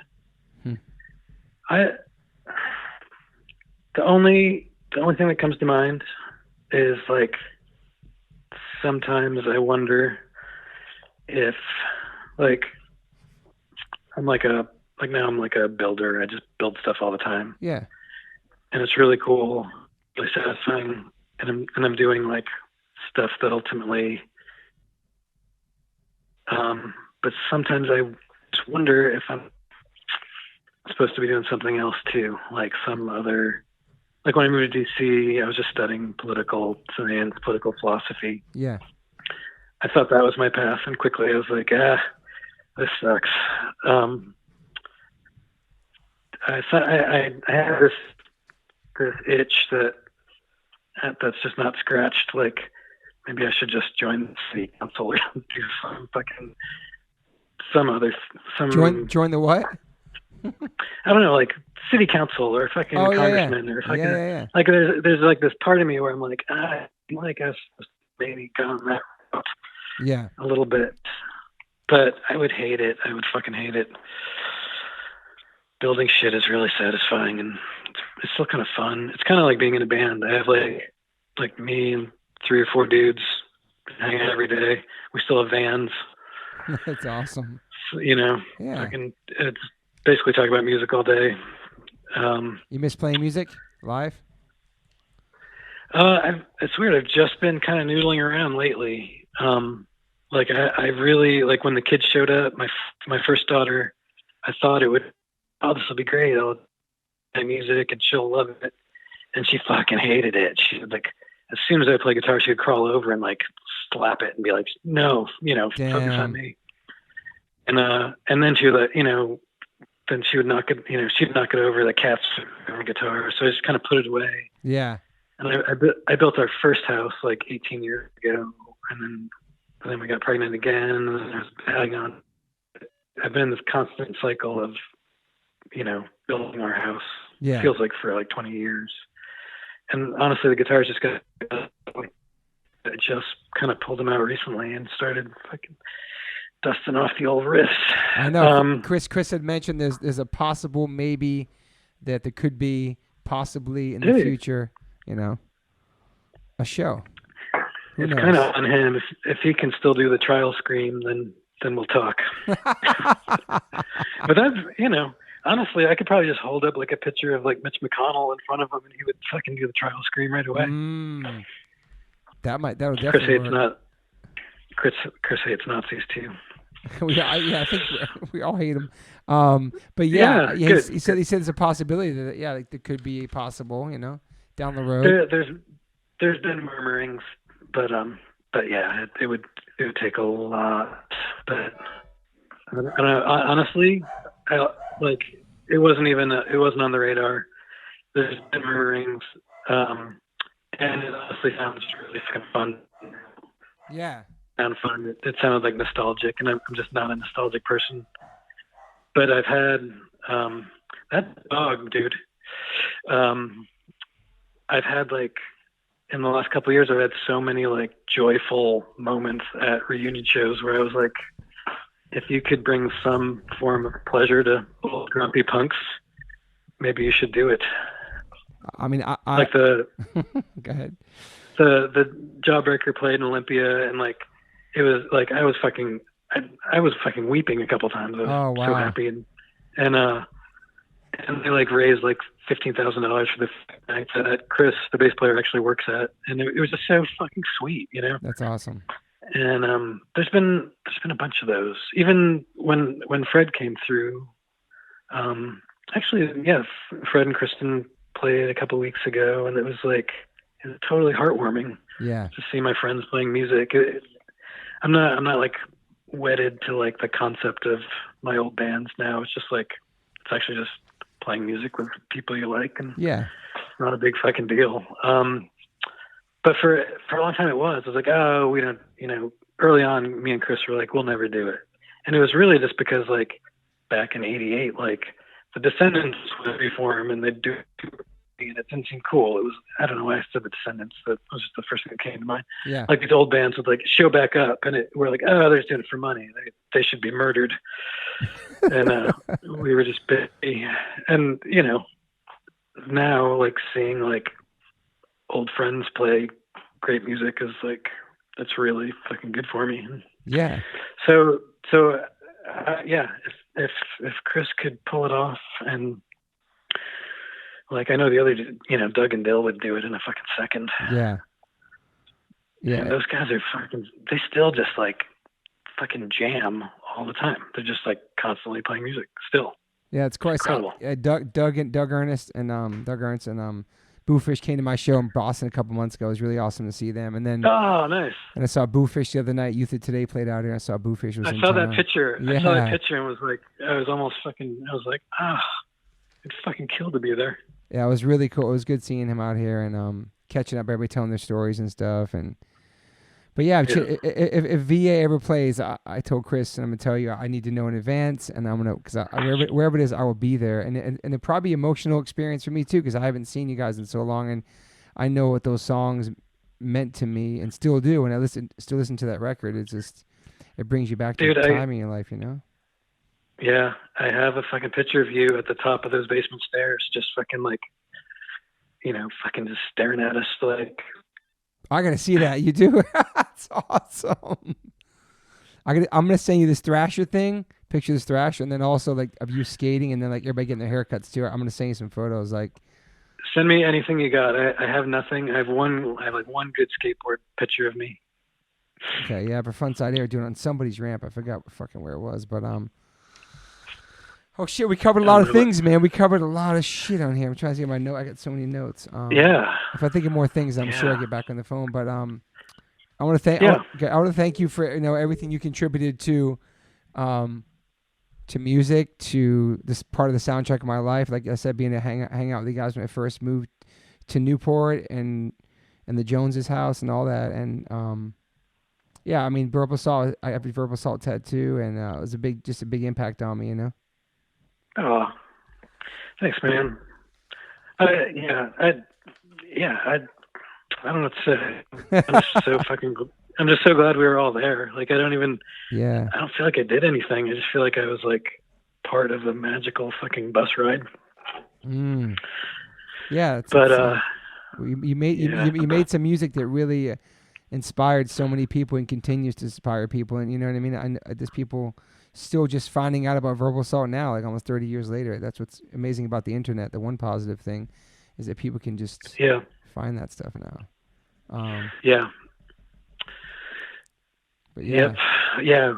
I don't know how we did it. I'm glad we did it. I'm glad you were there. You're fucking hilarious. I forgot to ask about your brothers, but we'll catch up on that later. Well, I mean, they do. Yeah, my brother Todd plays in the Offspring. And my brother Tracy. Oh, really? My brother, yeah, he's been in the Offspring for 10 years. He was playing like backup guitar, and then they fired their original bass player. My brother became a full-time member about 2 months ago as the bass player of Offspring. Holy shit! I ran into Noodles. Oh yeah. In fucking Costa Rica. Oh wow, random. He was like awesome. Like the one like interesting vacation I took like almost in my life. Like there was one day we walked in this little like tiny like cabana restaurant thing, and it was just Noodles sitting there. And I was like, what the fuck? And he remembered the Las Vegas show. It was really, when they opened really up for sweet. Verbal Assault. That's crazy, man. Yeah. That's so fucking crazy. Yeah. Yeah, both my brothers have kids, and my mom lives out here. All of us are in Southern California. My brother Tracy has been in the working at Panavision. He works like for movie behind the scenes shit for like over 20 years, and so wow. Yeah, we're all in SoCal. I for homework I listened to the first podcast with your mom. And awesome. Fucking kind of had something in my eye, parts of it. Yeah, my mom. Thank you, man. It was really sweet. Thank you, man. I can see where the freaking she's no slouch on the storytelling. No, she's not. She's a fucking firecracker. She is, man. She still is. She's that thick Boston fucking accent. I heard occasionally, like if your mom, I think it was like if she got a little sad, I swear to God, your voice would tilt a tiny bit back to like fucking New England accent. A little bit. I heard it like 3 times. Like you kind of veered over to like kind of grab her and like, you know, like I heard it. I think I heard it a couple times. Yeah. But that was really sweet, and just the part where I can't remember exactly what she said, but you know, like it seemed like her main goal was just to like teach you guys to just be kind, just to care about people. Yeah, man. Yeah. And it was kind of it was like, yeah, I think that's kind of what my mom was after too. You know, like the kind of like the quotes I pass on to my kids from my mom. They're all in that direction about, you know, like not making jokes. Being respectful. Of others. Yeah. It just kind of got me. Yeah, my mom's a real. Yeah, she did a lot raising 3 boys. I mean, we moved right to Newport after that happened. We literally soon after he died, we moved there because she got a job out there, and Yeah. Oh shit! I didn't. Go ahead. What were you gonna say? I didn't exactly know that kind of deeper Morse history, so Yeah. it was interesting, and it kind of made sense. Like, you know, it's like me and you both kind of moving into for like every afternoon for a couple of years, like 100%. it was like, yeah, it was just kind of like daycare for. It was like a real home with like both parents and like super. Yeah, it was just. Yeah. Okay, final thing. Fuck, I forgot. What would be your top five influences? You think? It could be anything. Top 5 influences in your life. Guitar influence? Doesn't matter. Whatever it is. Oh. Yeah, whatever. I'll put Mackay. I knew it had Mackay. to be. Yep. You know, Has to fucking be, guy. Man. Uncle Ian, dude. Yes. I already went over all those reasons. Yeah. But what a fucking dude. I'd go mom. Yeah. My mom was huge. She was really fucking cool. I feel like I should do a couple musical influences, but they're pretty obvious. I'm gonna go Joe Strummer. Awesome. Like Sonic grandfather, just so much like one of those guys that makes more sense to me the older I get. Yeah. You know, and his older, you know, the Mescalero stuff. Yeah. Don't sleep on that, man. I heard some of that shit later on too. It was really good. You're totally right. I honestly listen to that more than the Clash nowadays. Wow. It's fucking beautiful. Yeah. Let's see. Oh, I'm kind of losing track. So Ian, Joe Strummer, your mom. Yeah, top 3. That's great. Yeah, that's awesome, man. Yeah, Ian was definitely in my top. Him and Kevin Seconds, father figure types for me for sure. Man. I gotta give a shout out to Kevin. Kevin and Ian were sort of like my cool uncles. Yeah. Or like my cool gay dads or something. They were like they're kind of big too. Like Kevin, he really put the mittens on our hands and kind of pushed us out the door. That's why Ian recorded us. Yeah. Okay. Got you. I think, you know, because Ian wasn't recording bands from out of town was his thing. And I think Kevin was like, oh, come on, just fucking do it. That's cool. That's and then fucking so awesome. when I called it, when Kevin's like, yeah, I'll do it. And I was like, okay. Like, I remember the day I called Ian fucking so vividly. I remember like going up to my mom's room, using the green dial phone, like fucking, like, you know, dial like 70324, and I would chicken out, and fucking start over, and then like finally did it, and he picked up the phone, and like I'm sure my voice fucking cracked, like, oh, hey, you know, and he was like, you know, he was like kind of grumpy, but like we made a date. He sent me the note, I think, from that phone call. Oh wow. Yeah, he's like a maniacal. He saved everything. Yeah, he saved everything. Yep. He sent me that note with the recording dates. It was like November 28th, you know, through the 30th or something was like the window.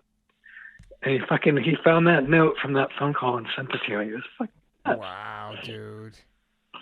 Yeah.